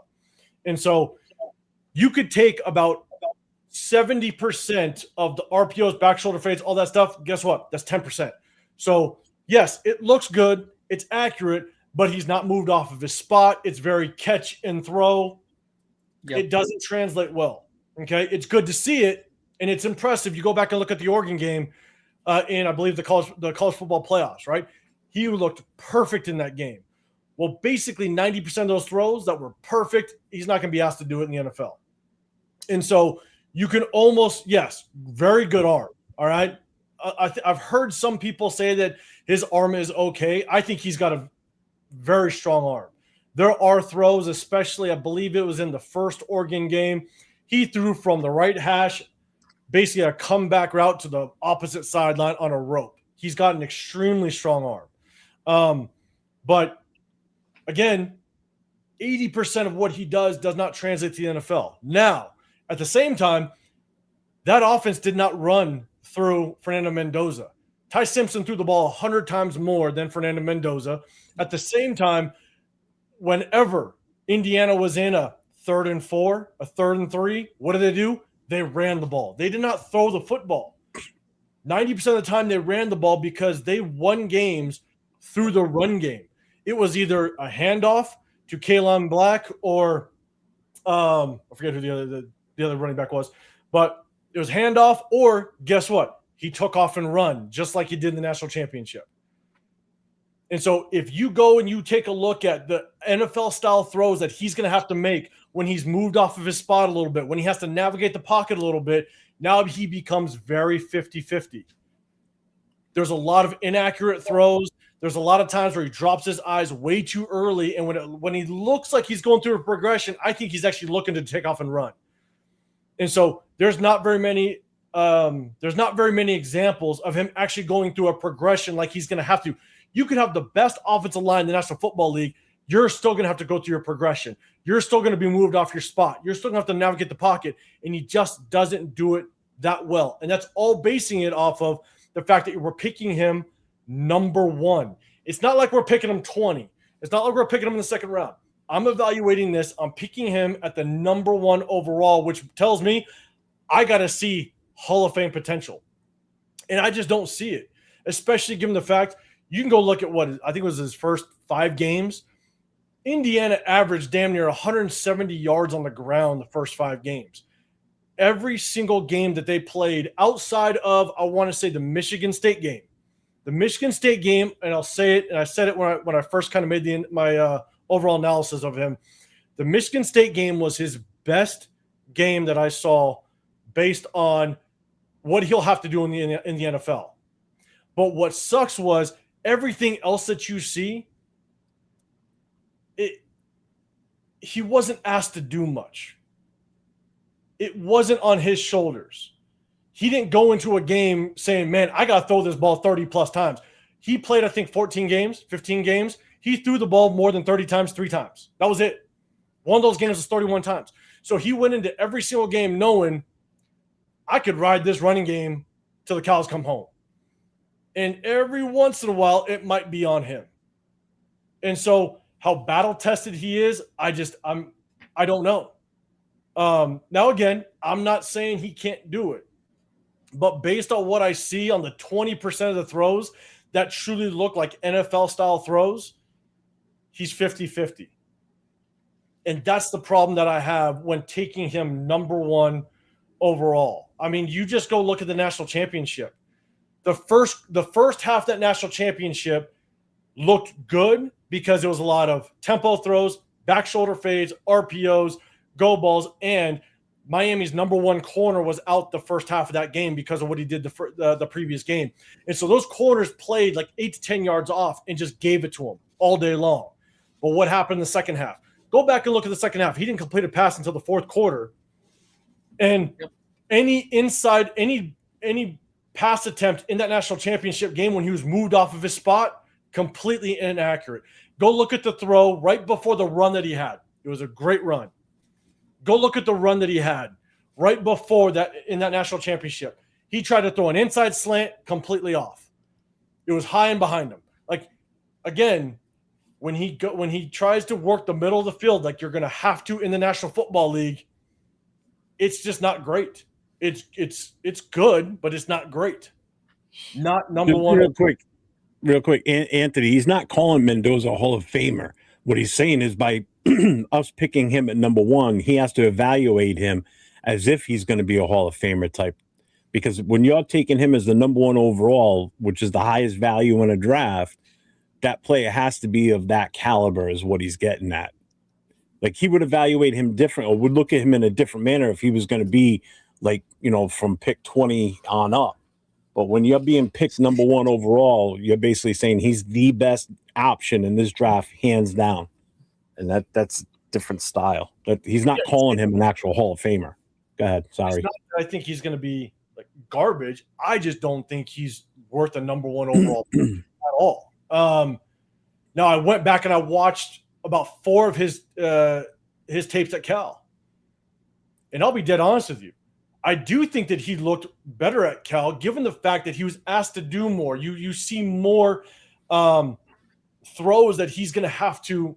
What's up, DH? Basically, he's going to be asked to do in the NFL. But again, very hit or miss. Had some good hit games, had some bad games. It was tough. Very, very 50-50. But you go back and look at that Cal, the 4 games I was able to watch of his Cal tape. I honestly, and I said this after watching his Cal film, I think him going to Indiana hurt his development of being an NFL-style quarterback. If he would have stayed at Cal, I think that would have helped with his development because he would have been asked to do more. A lot would have been more on his shoulders. He would have had to make more variety of throws because a lot. You still would have had blonde hair too. Yeah, don't get me started with the blonde hair. But at Indiana, it was so just like catch and throw, RPO, back shoulder fade. Like there was the difficulty level of that Indiana offense was extremely low for a quarterback. There was not a lot of difficulty, given the fact that, he can go and pass the ball 14 times, but they run the ball 37 times and go win the game by 20 points. He just was not asked to do a lot. It was a very quarterback-friendly offense. It was a very quarterback-safe offense, and that tells me that I have way too many question marks as to whether or not he's going to be a good quarterback in the National Football League. So, and look, you can point to some things. Yes, the Penn State game where he went down and made the throw. You can point to some things, but again, you can point to this play or that play, but I could also point to probably 5 more plays on top of that where I got question marks. Because 80% of what he did over at Indiana just does not translate well to the NFL because he's not going to be asked to do it. Maybe 10% of the time.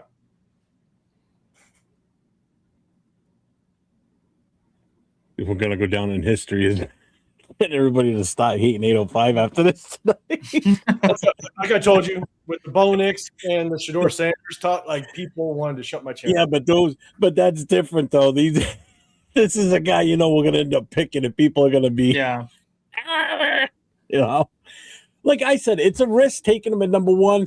I get it. I think the pressure wouldn't be as bad because right now he's being picked number 1, so he's definitely going to be our pick. Okay, so his expectation or his expectation level is going to be up here. Whereas if we picked him way later in the first round, it would kind of fall down to about here somewhere. Like you're not. There's not as much pressure on him. Basically, when you're the first overall pick, especially at QB, the pressure is on you as that player to be that guy, like to be as good as what you're being picked for. You know what I mean? Yeah. So when you get picked later in the draft, the pressure's not as high on you because if you work out, great, that's beautiful. If you don't work out, all right, didn't work out. On to the next one. Let's give this. And that's why when people say, well, let's just give it a shot. You're going to bank your number 1 pick on a let's give it a shot guy. I don't know. But whatever. It's tough. And that's where would I take Fernando Mendoza or would I take possibly if the Jets are willing to give us 3 first rounders? The number 2, number 16, maybe a first rounder next year. 100%. 1,000%. Yes.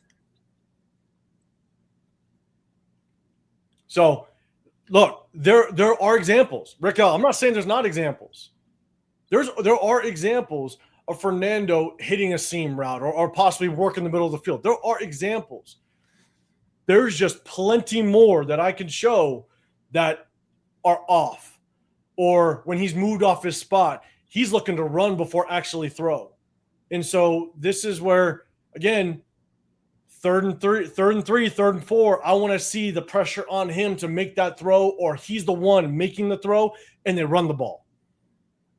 It was just very quarterback friendly. And Rick, you said fast forward to the 3-minute. Yeah, okay. So if you're going to give me 3 minutes, I can 30 minutes of throws that just don't equate to NFL caliber. So again, I'm not saying that there's not moments that look good, because there are, but there's also plenty that I could point to that tells me he's not worth the number 1 overall. I think it's tough too, because in this draft there's no besides Mendoza, just because we're such a quarterback needy organization, there's no bona fide number one prospect in this draft. Like you can't argue like, hey, okay, Arvell Reese or Bain or Styles or whoever can be the number one pick for any other team, because realistically, there's not a bona fide number one prospect in this draft. So I think that's why it gives us such a, and I seen it in the chat earlier, a damned if we do, damned if we don't kind of mentality as far as fans wise watching all of this breakdown. Because if we don't get the quarterback, then we're stuck with the same, bullshit quarterback that we've had, situation for the past couple seasons since Derek Carr left. And if we get him and he starts to be, not great, then, here comes the Jamarcus Russell comparisons to, we can never pick a first round quarterback ever again, because it's, we're just cursed. I mean, Edgar Sosa's right though too. It's just that we get the number one pick in the wrong draft. Unfortunately, he's right. Man, after I got done kind of watching Fernando Mendoza, like all the games, I watched every single game, every throw of this season. Actually, I think outside of one, I think it was like I think they played like Kennesaw State or Kansas State, something like that. They beat them like 70-0, something weird. I watched every throw of every game outside that one. I watched 4, I believe, Cal film, and I'm looking at next year's quarterback draft class. I'm sitting there going, God, of course we get the number one in this draft class where there is no real competition. And let's just throw this out there. Going into, I want to say around week 8, week 9, going into around, I was like week 8, Ty Simpson was in the conversation to be the best quarterback in college football. Yeah. And now the reports are coming out that he basically kind of had that digestive system issue kind of going into the college football playoffs. And so to say that Ty Simpson is just nowhere to be found when it comes to competition as a number one, like a first-round quarterback, going into week 8, week 9 of the season, he was in that conversation of being the best quarterback in college football last year because the tape showed it. So, I just, that's where it's tough. People I think are just thinking of those last few games that he had, and they're like, oh my God, he's bad. Well, guess what? Reports have come out. He had that gastritis issue where he lost, 20 pounds or so in a matter of a few weeks. And so people were high on Ty Simpson for the majority of college football last year. Now, all right. So he doesn't have very many starts. He's only got, I believe, like 15 starts, which is rough. But this is why you take Ty Simpson, and I'm a firm believer. I've said it before. The whole Tom Brady thing came out. Like you sit your rookie quarterback for at least a full season. I'd love to see it a full season. Maybe you can get him in the last 2 games, depending on what your season looks like, just to kind of get his feet wet with actual game like situation.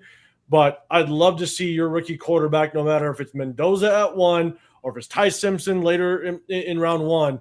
I think no matter what, you sit your quarterback, because the transition from college to the NFL for a quarterback is night and day. You are not going to see the defenses that you saw in college compared to what the NFL is. The NFL is night and day different and a million times more sophisticated than the college games. So I say sit a quarterback for a full season. And I see Chewy saying Simpson not it. I know people told me about Bo Nix. So we're gonna kill this segment, and we're just gonna. I'm gonna. You go on for it for hours for sure. Yeah, I'm just gonna say it. Go ahead. Rorschach, I'm not saying Mendoza's Jamarcus Russell. I am not saying that at all. No, I didn't get that from that either. Yeah, I'm not saying that at all. So I just basically marks of Mendoza at number 1. So basically, we're gonna end it with this. What we've got here is failure to communicate. Some men you just can't reach. And that's basically what 805 saying to everybody in the chat. So with that, we're going to drop that subject. We're going to go on, and we're going to play a little something right now. And I hope I don't get trademarked for this, because you will. I shouldn't, because he was nice enough to come on the show tonight, but I've reworded it. So we're gonna play trade him, sign him, and retire him.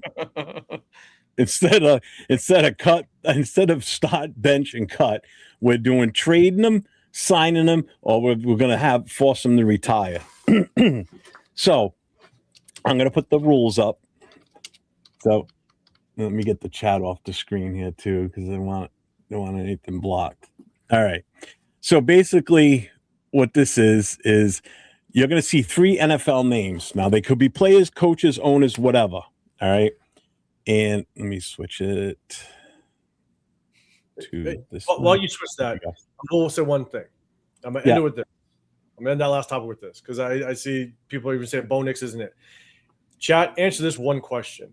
If we get Fernando Mendoza, and Fernando Mendoza year 1 takes us to the playoffs and then possibly the 3rd round of playoffs by year 2, do you think that is an absolute win? Do you think that is? Because I know every single one of you would be in line to get on your knees for Fernando Mendoza. If he took us to the playoffs year 1 and the 3rd round of playoffs year 2, you would be on your knees for the guy. That's what Bo Nix did. Don't tell me Bo Nix is trash, because I guarantee you would think Fernando Mendoza is the next coming to God if he did that. And that's what Bo Nix did. No matter how you look at it, that's the situation. And so, again, saying Bo Nix is trash just means you basically hate him, and that's kind of where I know. I just know that's where you stand at this point. So, all right, my bad. Go for it. And he's sticking to it. Okay, so you're gonna see three NFL names pop up. You're gonna choose one to trade, one to sign, and one to retire. All right. You can only use the option, obviously. You have to pick one of the 3 for those things. So, and chat plays along with this too. All right. So here's the first one. Patrick Mahomes, Josh Allen, and Joe Burrow. Wait, what is it again? It's trade. Okay, trade them, sign them, and retire them. So we're losing 2 people. Basically, who's your favorite? Yep. So all 3 are on your team right now. You've got all 3. So you're trading one, you're signing one, and you're retiring the other. So trading would mean I'm getting rid of them. Signing them, I'm keeping them. Retiring them means you're pushing him right out of the league. He's gone. Yeah.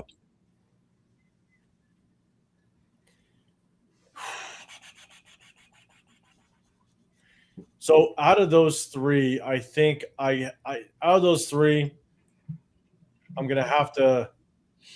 I got to retire Josh Allen out of those 3. Okay. It's hard. I think I'm going to sign.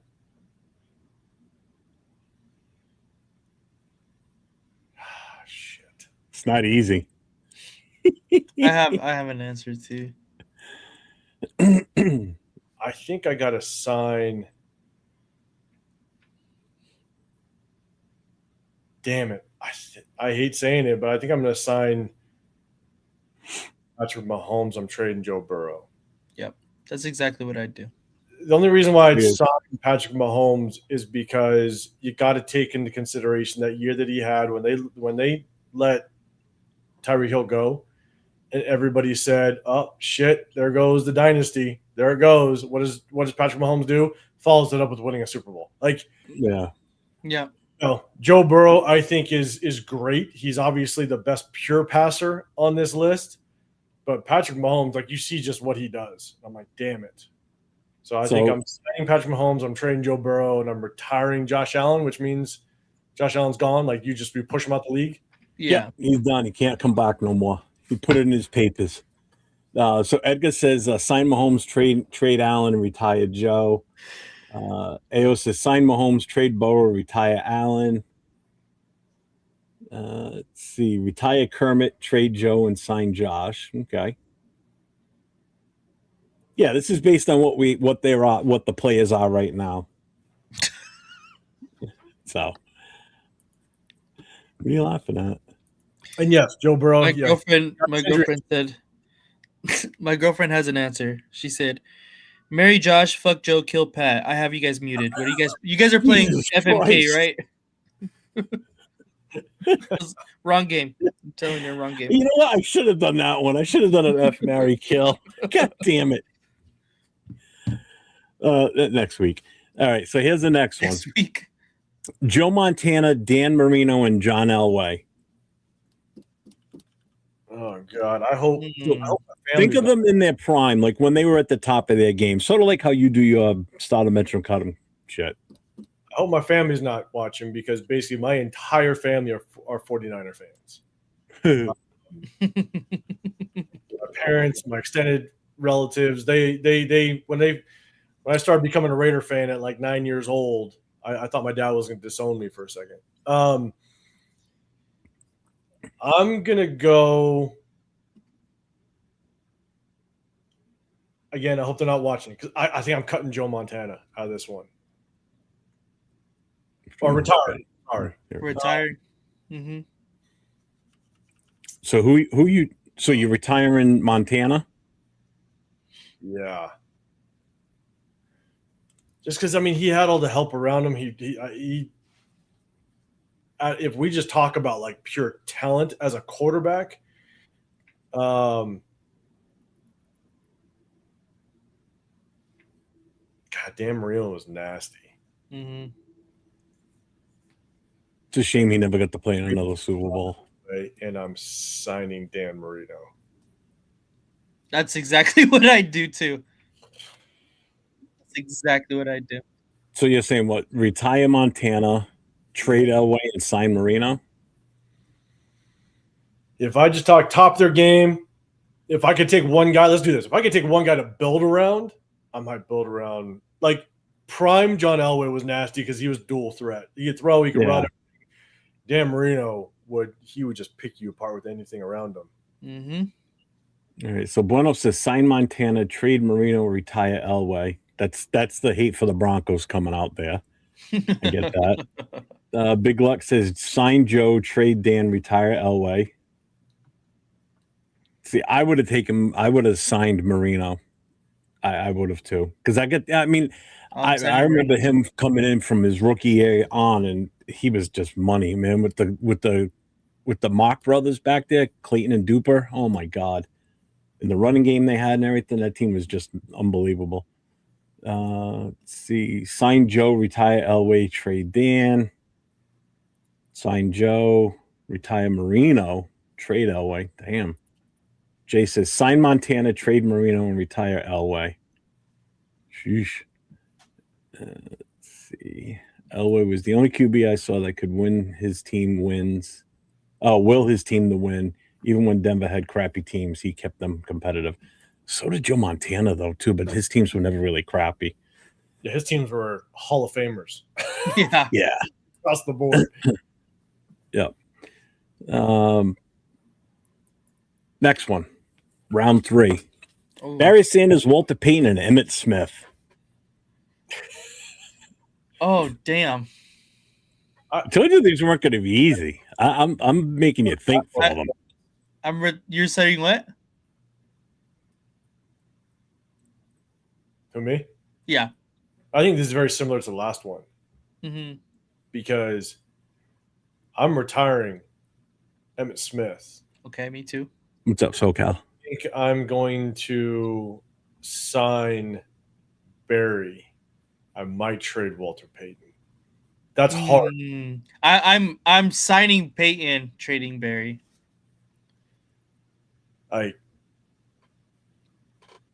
I don't know if it's because I just I obviously I've seen Walter Payton just from videos back in the day. Right. But I grew up watching Barry Sanders and just how he made people look stupid. Mm-hmm. So it's like that's a hard one, but I think I'm signing Barry Sanders, trading Walter Payton, retiring Emmitt Smith. Emmitt Smith, he was damn good. Don't get me wrong, but he just had the best offensive line for the majority. Oh, without a doubt. So, could you imagine Barry Sanders playing with that line? no one would touch his record if he did. No, he would. I'm telling you, he would have had probably 20 grand in rushing yards easily. Jeez. Easily. Think about it. The one year Barry Sanders ran for the 2,000 yards, he had a game where he finished with -1 yard, and he still broke the 2,000 barrier. Yeah. There were games where he ran out of his own shoes and still would run for a touchdown. There was a game against the Patriots, actually. I think he lost his shoes in it, or one of them, and he still ran. I mean, the guy was talking about an ankle breaker. Yeah. So let's see what the chat says on this. This was a good one. When I came up with this one, I was like, this is gonna be a fun one. So sign Barry, trade Peyton, retire Smith. I think most are saying retire Smith. So sign Barry. Well, it's not cut Walter. That means you retire Walter, trade Emmett. Sign Walter, trade Barry, retire Emmett. Sign Sanders, trade Smith, retire Peyton. Oof. Jason says, sign Barry, trade Walter, retire Emmett Smith. Everybody's pretty much on the same. Everybody wants to get rid of Emmett Smith. I love it. It makes sense. No, it's just, bueno, don't make your own rules. He's making it too complicated now. Yeah, right. What's up, man? What's going on? Welcome in. Just remind everybody, if you're new to the show tonight, make sure you hit those hit the thumbs up, hit the sub, get over to LV Raider 10's channel. It's scrolling along the bottom there. It's just what it is. It's at LV Raider 10. Make sure you hit that sub. And Jay, if you're still in the chat, if somebody can just put up 805's channel in the chat, please. I appreciate you. All right, next one. Jerry Rice, Randy Moss, and Terrell Owens. This one's hard.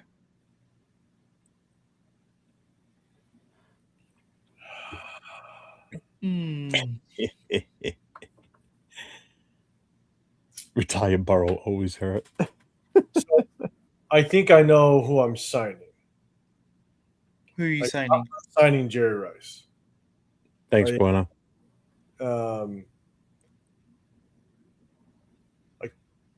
So because I do my start and bench and cut him, and I've put Terrell Owens up there, I think what's really difficult with Terrell Owens is, like, numbers wise, he could easily be a top 3 receiver in the NFL history.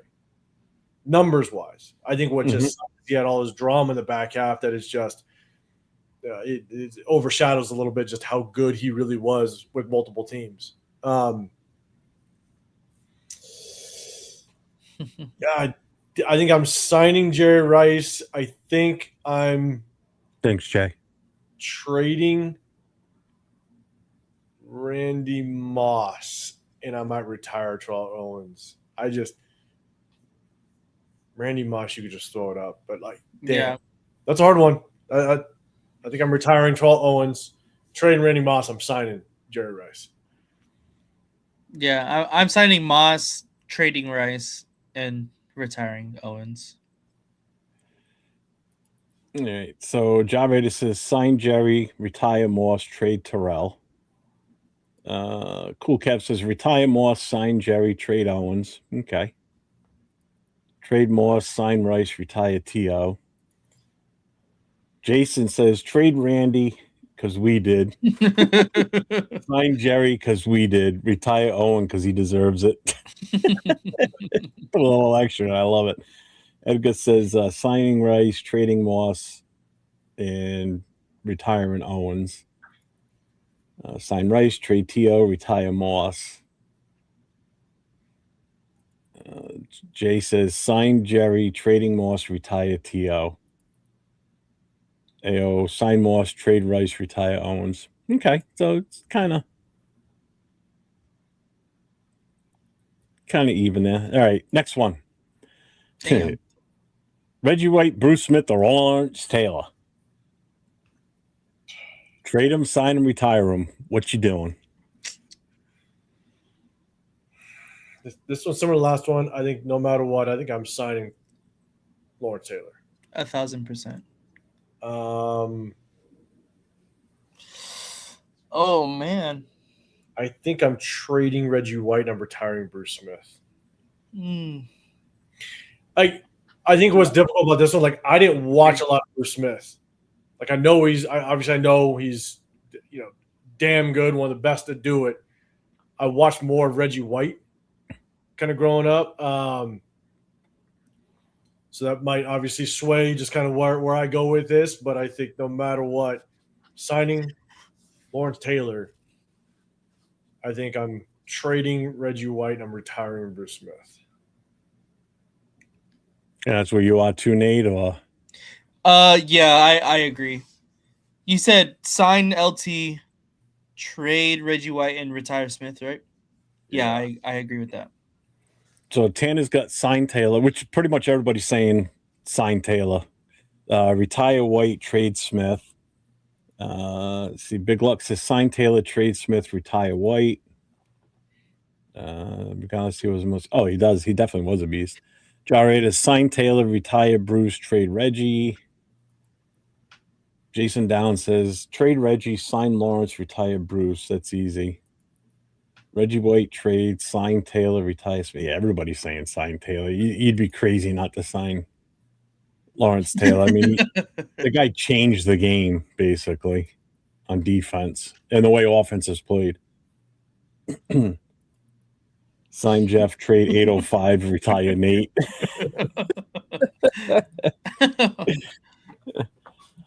See, all ice is signing Taylor, trading White, retiring Smith. A lot of people saying retiring Smith, so it's pretty much all right on the money.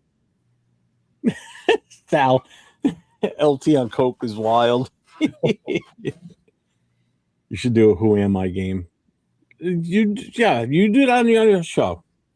Next one, Myles Garrett, Nick Bosa, or Micah Parsons. Oh, damn. This is all like top of their game, right? Yeah. I think this one's not that bad. I think this one's kind of. I got this one. Let's see. Myles Garrett, trade Nick Bosa. I'm retiring Micah Parsons. I think I'm gonna have to agree with that. I agree with. I love Nick Bosa. I really do. I think between him and Micah Parsons, I'm gonna have to give the edge to Nick Bosa just a little bit.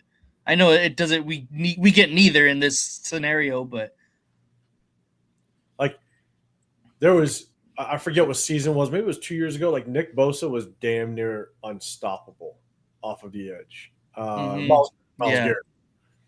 But like Micah Parsons, like he's damn good, but like he'll kind of be up and down at times, especially in the run game, like run support. And so I think Nick Bosa, when healthy, top of his game, he's as complete of a defensive end as you can get outside of Myles Garrett. But so you guys are pretty much right in that order. Then you're going Myles Garrett, Nick Bosa, then Parsons. Yeah. Yep. That's pretty much what the chat's saying too. Sign Garrett, trade Bosa, retire Parsons. Garrett, Bosa, Parsons. Oh, well, Anthony's got a different. Sign Garrett, trade Parsons, retire Bosa. Okay. Trade Parsons, retire Bosa, sign Myles. Sign Myles, retire Bosa, trade Micah. Jason switching up. Sign 805, trade Nate, and retire Jeff. I'm already technically retired, so that doesn't count. Cool Kev says sign Myles, retire Bosa, trade Parsons. Disappeared too often. Yeah, true. Sign Garrett, trade Bosa, retire Parsons, Garrett, Parsons. But yeah, it's all pretty much the same. I didn't think this one was that hard. This was kind of a easier one, I think, to decipher. Next. Bill Belichick, Bill Walsh, and Don Shula.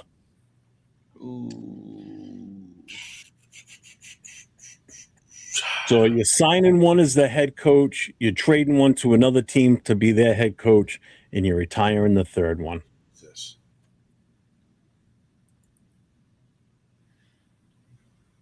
This might be a little rough. Hopefully my family is now back watching. Maybe they are. What I like about Bill Walsh is he won so much, but also he won with two different quarterbacks. Mm-hmm. Oh no, he didn't. No, Steve Seifert won with Young. Bill Walsh did not win with Steve Young, right? No.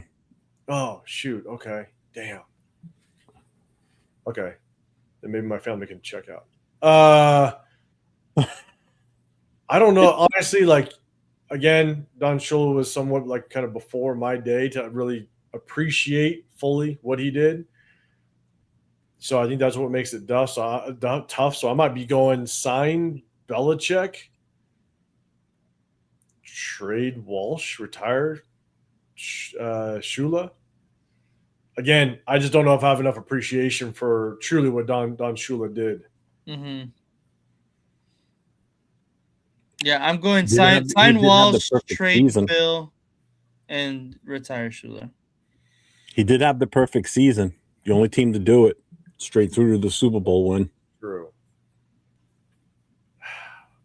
But Belichick was there, but they had that giant loss in the Super Bowl. You know what? I'm correcting it. I'm gonna start, or sorry, not start. I'm gonna sign Bill Walsh. I'm trading Belichick. I just can't overlook the possible cheating. That's the one thing that I can't. So I'm switching it up. I'm signing Bill Walsh. I'm trading Bill Belichick, and I'm retiring Don Shula. What are you doing, Nate? Same. I'm doing the exact same. Yeah, I'm signing Walsh. I think we know who you're retiring. Yeah, I'm signing Bill Walsh, trading Don Shula, and I'm retiring Bill Belichick. Bill Walsh, I mean, my thing with Bill Walsh is what he did to change that organization. Taking a chance on a guy like Montana, not giving up on Jerry Rice, and doing what he did to, I mean, that's pretty much where your whole West Coast offense, all that shit started, with the way that they developed that part of the game. Just think of some of I mean, how many guys on his team are in the Hall of Fame is insane. How many from Belichick's era have made the Hall of Fame yet? And they won their first Super Bowl 20-something years ago, and most of those guys are retired. How many made it to the Hall of Fame already? Then you look at all the guys from the 49ers. Almost that entire era, a good chunk of those guys are in already. So let's see the chat. Chat has trade Belichick, sign Walsh, retire Shula. Sign Bill, trade Shula, retire Walsh. A lot of people signing Bill. Damn. Sign Belichick, trade Shula, retire Walsh. Retire Bill, sign Don, trade Walsh. Okay. The head coach we traded, are we playing in the Super Bowl? And God damn it, Bueno. Shut your fridge off. Had to do it on this list. I hate the Patriots, right? Sign Walsh, trade Bill, retire Shula.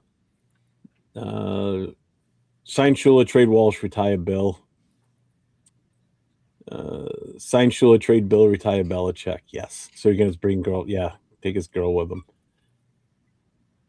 Let's see. Anybody else? Here it is. Shula won with different players and styles. The others did not, which is true. He did it. Yeah. As much Patriots cheating, Al Davis did say cheating is encouraged. Yes. He did, but we just were able to get away with it. Nobody else, though. Nobody else is allowed. Yeah, exactly. That's Raider rules. Yep. John Madden, Tom Flores, and John Gruden. Oh, yeah. I know this one's going to be really tough for some people because, again, these are all Raider coaches on this one.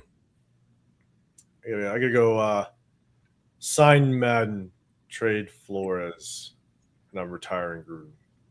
Yeah. I think that's going to be the consensus on Gruden, first of all. I think the other two are going to be kind of a toss-up. Yeah. I mean, yeah, I think that's where I'm going with it. Nate? I'm going to do the exact same.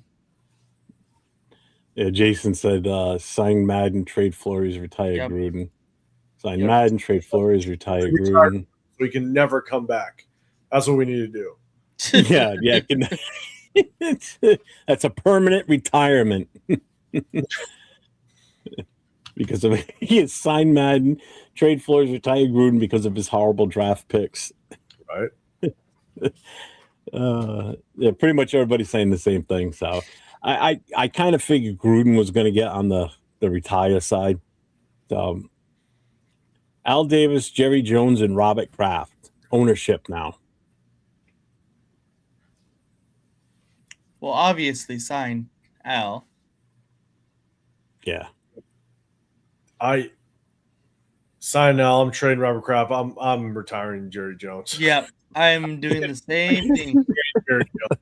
Yeah, it's just This was kind of a freebie, yeah, to be honest with you. I think everybody's going to agree with that one. retire Jones just as much as you retire John Gruden. That's what you could do. Yep. All right, here we go. This is the last one. So Tom Brady, Patrick Mahomes, and Joe Montana. I'm going in this order. Yeah, I think I think I'm still cutting.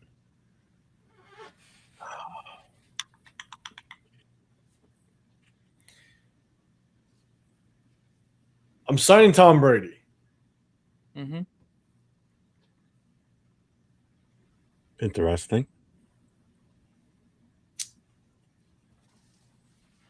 Signing Tom Brady. Real quick, look at all eyes on that last one with the owners. Sign Al, the others can fight till the death.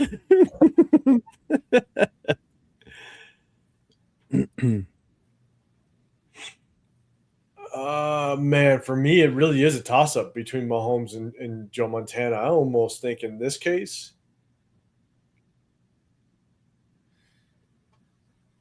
now keep in mind they all played in different eras. Yeah. But just picture them all playing at the height of their career, basically.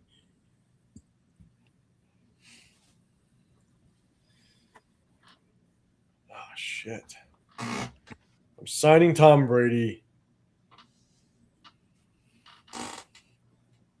I might just trade Joe and retire Patrick Mahomes. Ooh. I might actually take Joe on this one and retire Patrick Mahomes. Nate? But just pure quarterback? Damn. I mean, but that's a toss-up. I'll be honest. Between those two, I'm definitely signing Tom Brady. Yeah, I'm signing Tom Brady, trading Mahomes, and retiring Joe Montana. I'm signing Montana, trading Brady, and retiring Mahomes. Yeah. Montana was just too cool out there on the field. I mean, the whole John Candy story alone just puts him in another level. Yeah. You know, I mean, who does that? You're not even winning the game at that moment. You have that much swagger and confidence. Come on, man. I couldn't see Tom Brady doing that. Absolutely not. I think, honestly, I think when it comes to like Patrick Mahomes, he's just, if he gets a couple more Super Bowls under his belt, then he is right there in that conversation. Yeah. But we can't say that that's blasphemy. When Patrick Mahomes had weapons around him, you could be down by 21 with 4 minutes left, and you still think that the Chiefs are probably going to come back. Yeah. That's just how good Patrick Mahomes is. Like, that's where it's tough. So I think just the Super Bowls definitely separate the two. Here's the chat. Sign Brady, retire Montana, trade Holmes. Sign Brady, trade Mahomes, retire Montana. Sign Brady, trade Montana, retire Mahomes. Brady, sign, trade Montana, retire Mahomes. I already retired Montana earlier. Do I have to? No, because you don't want to retire him this time. Let's see. Cool Kev's a few behind. Retire Kraft, sign Al, trade Jerry. Jason says, sign Brady, trade Mahomes, retire Montana. Cool Kev, retire them all. So you get cheaters in your cat too. I get it. Yeah. Oh, yeah. Trade Pat, sign Joe, retire Tom. Ooh, I like that one. I don't know why. Let's see. Sign Tom, trade Montana. Tanner Jacko, I'm agreeing with 805 too much. They'll get you hated. Darren Jack will get you hated. Prime Joe. Yeah, Prime Joe was amazing, man, to watch. And I mean, I saw enough of them because they were always in the goddamn playoffs back then. I mean, those teams were amazing. It just, yeah. All right. Well, they're pretty much. So here's the thing. Did you even catch that tonight? What? You didn't, did you? Yeah. No. You didn't catch that at all, did you? When I did that little opening monologue at the start, I started off with "Here's the thing." I was throwing it in there throughout the night. Every now and then, I dropped the "Here's the thing." Trying not to say because I think I was watching your show yesterday, Leo. Yeah. Let's see how many times. I was like, I'll do my best not to say it. That's what I'm going to do. So I'm like, I'm going to use that. I'm going to say it as much as I can throughout the show. Keep throwing it in there and see if you can catch it. And he didn't. 2.5 hours later, he still didn't catch it. I got it's because I got so distracted getting yelled at by the chat. That's what happened. So I definitely want to thank you for coming on with us tonight. This has been a blast, actually. Even though you got a little bruised and beat up in the chat over the home Mendoza thing, but you know what?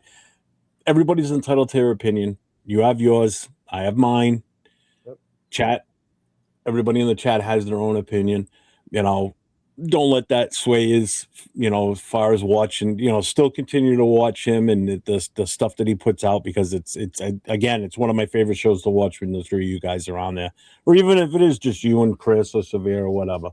But what do you got going on that you wanna mention? You got anything coming up that you want to promote? And I just, I can periodically be able to jump on and do some solo lives here and there, again, depending on just kind of my time, got my family, day job, all that fun stuff. So I mostly just kind of stick to the lives on Wednesdays and Sundays. We're going to continue to break down game film because that's the one thing that I love doing. It's not about just telling you what I think. It's showing it, but at the same time, it's not just showing one or two plays. It's showing the body of work, and that's really what really matters. It's not just 2 or 3 plays. It's the body of work, and it allows people to be able to kind of get their own perspective. Because I might say something, or I might show a play that I might look at it one way, someone might look at it another way, and the chat can let me know.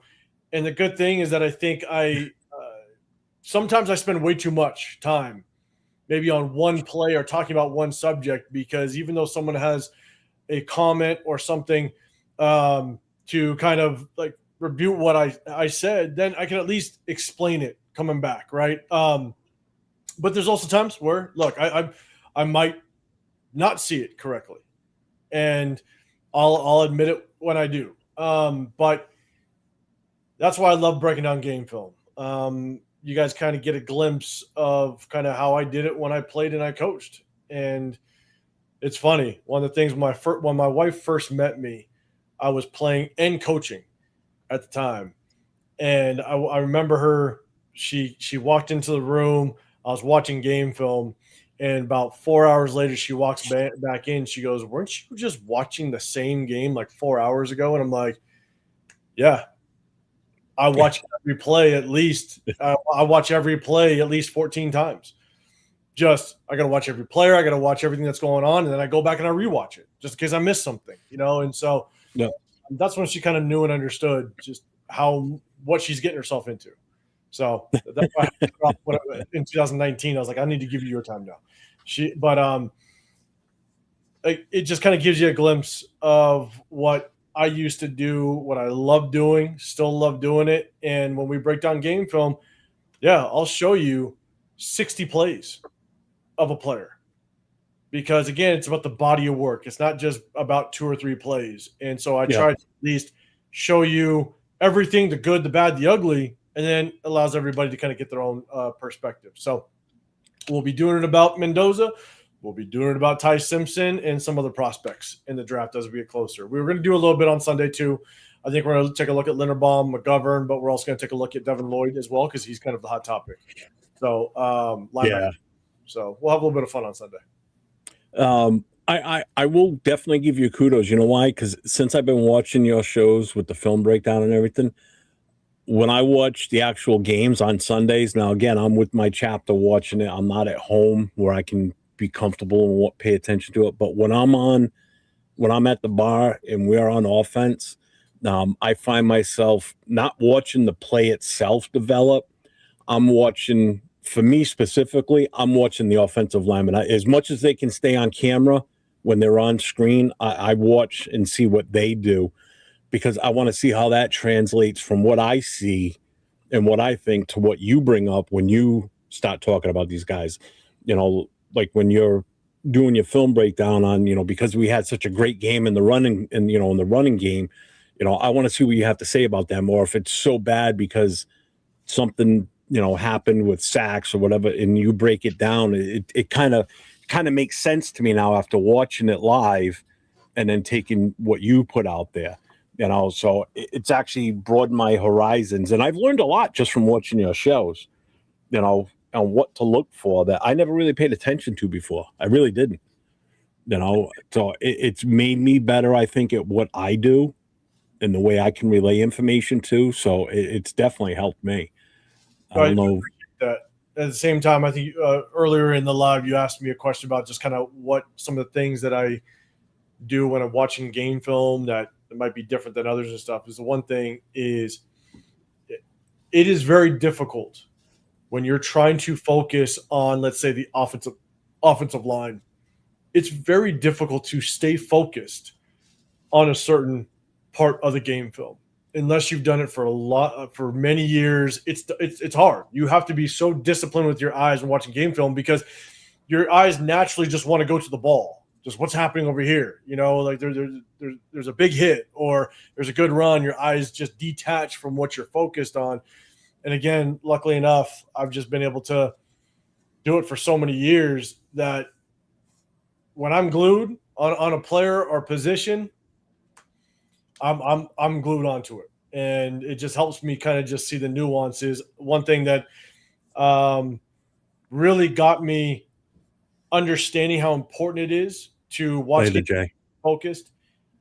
There's been like 3 separate moments back in my history of coaching where I actually was accused of cheating because offenses thought I stole their playbook.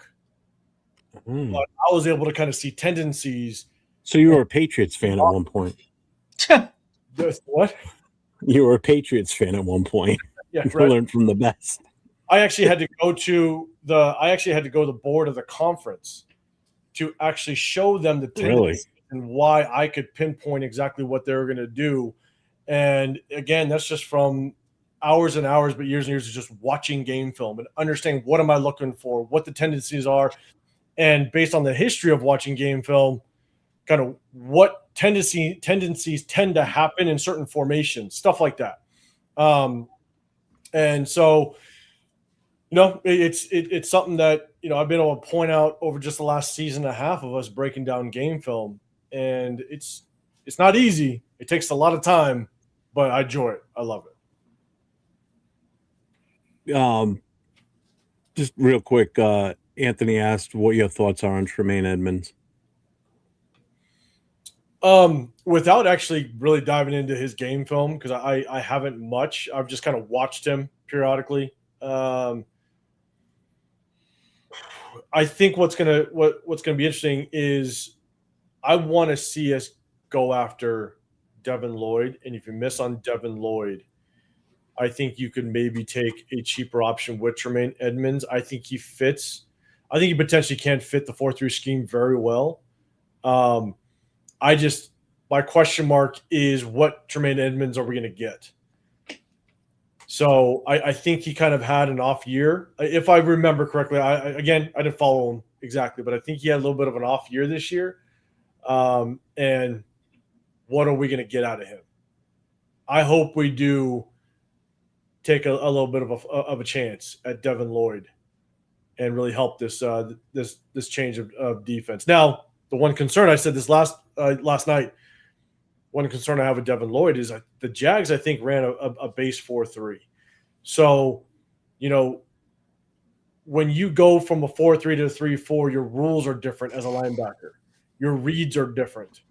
And how easily is he going to be able to translate to a 4-3 scheme. I don't know if he has much history at the NFL level with a 3-4. So that's one question mark I have with Devin Lloyd is can he transition to a 3-4?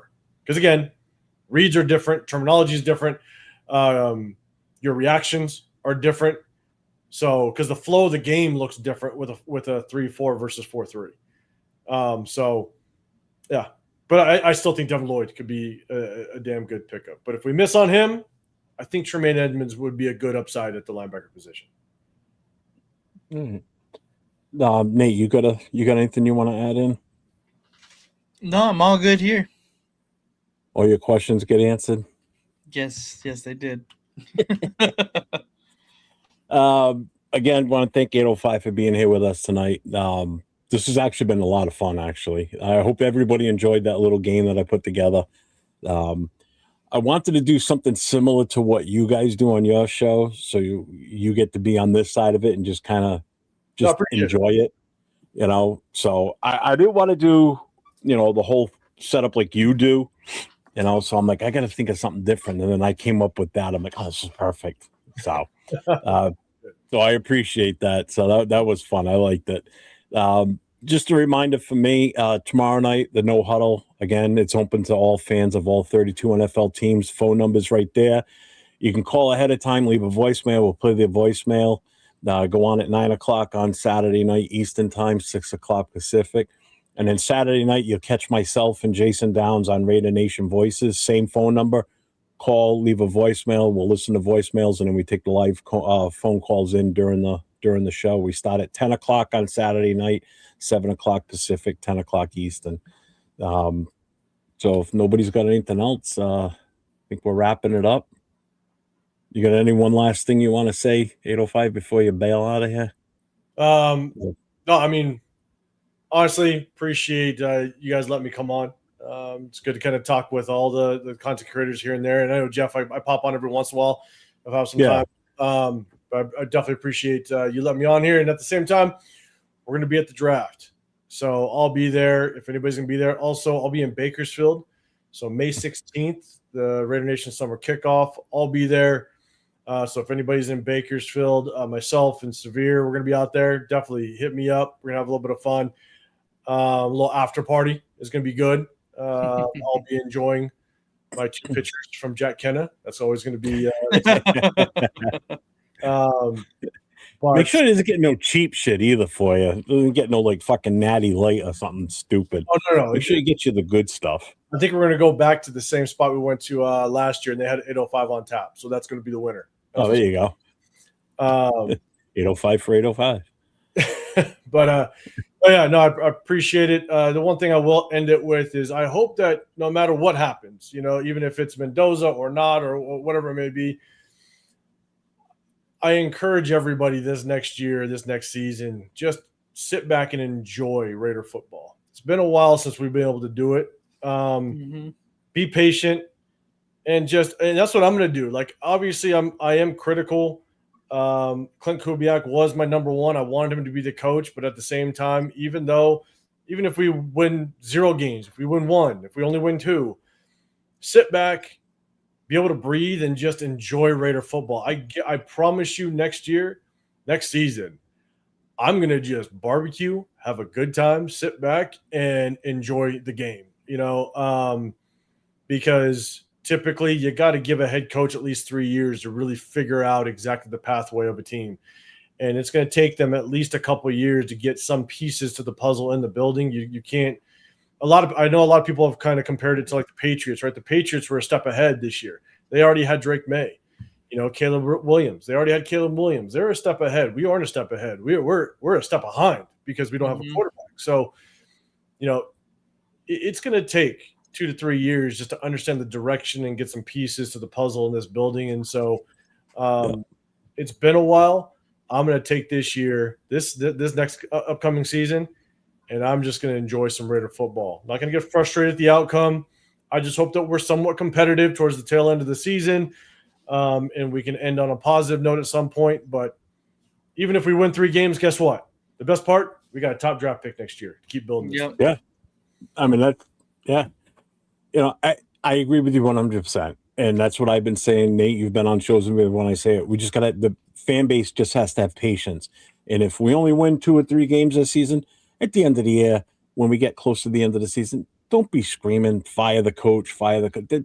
Then we're just going to be stuck in that same stupid ass rut that we're in every year prior to this. So have patience. It'll come.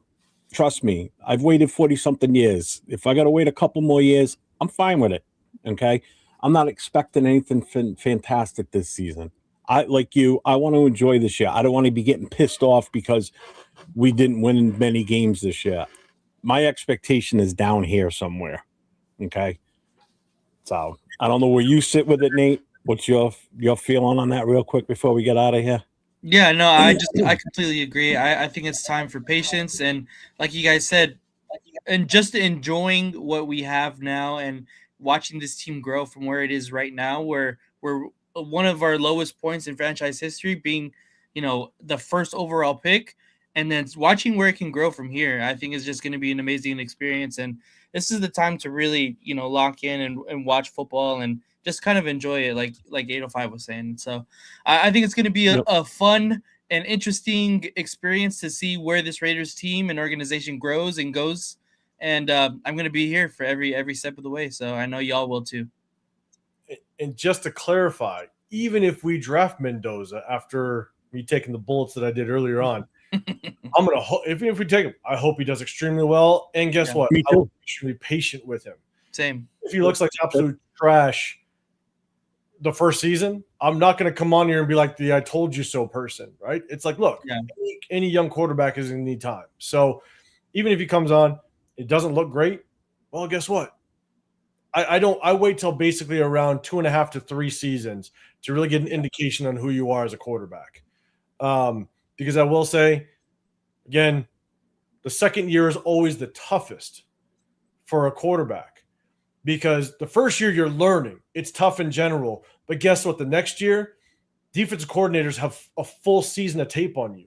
They have a full offseason to be able to draft as well as bring in free agents to expose your weaknesses and minimize your strengths. Like that's the second year is always the toughest for young quarterbacks.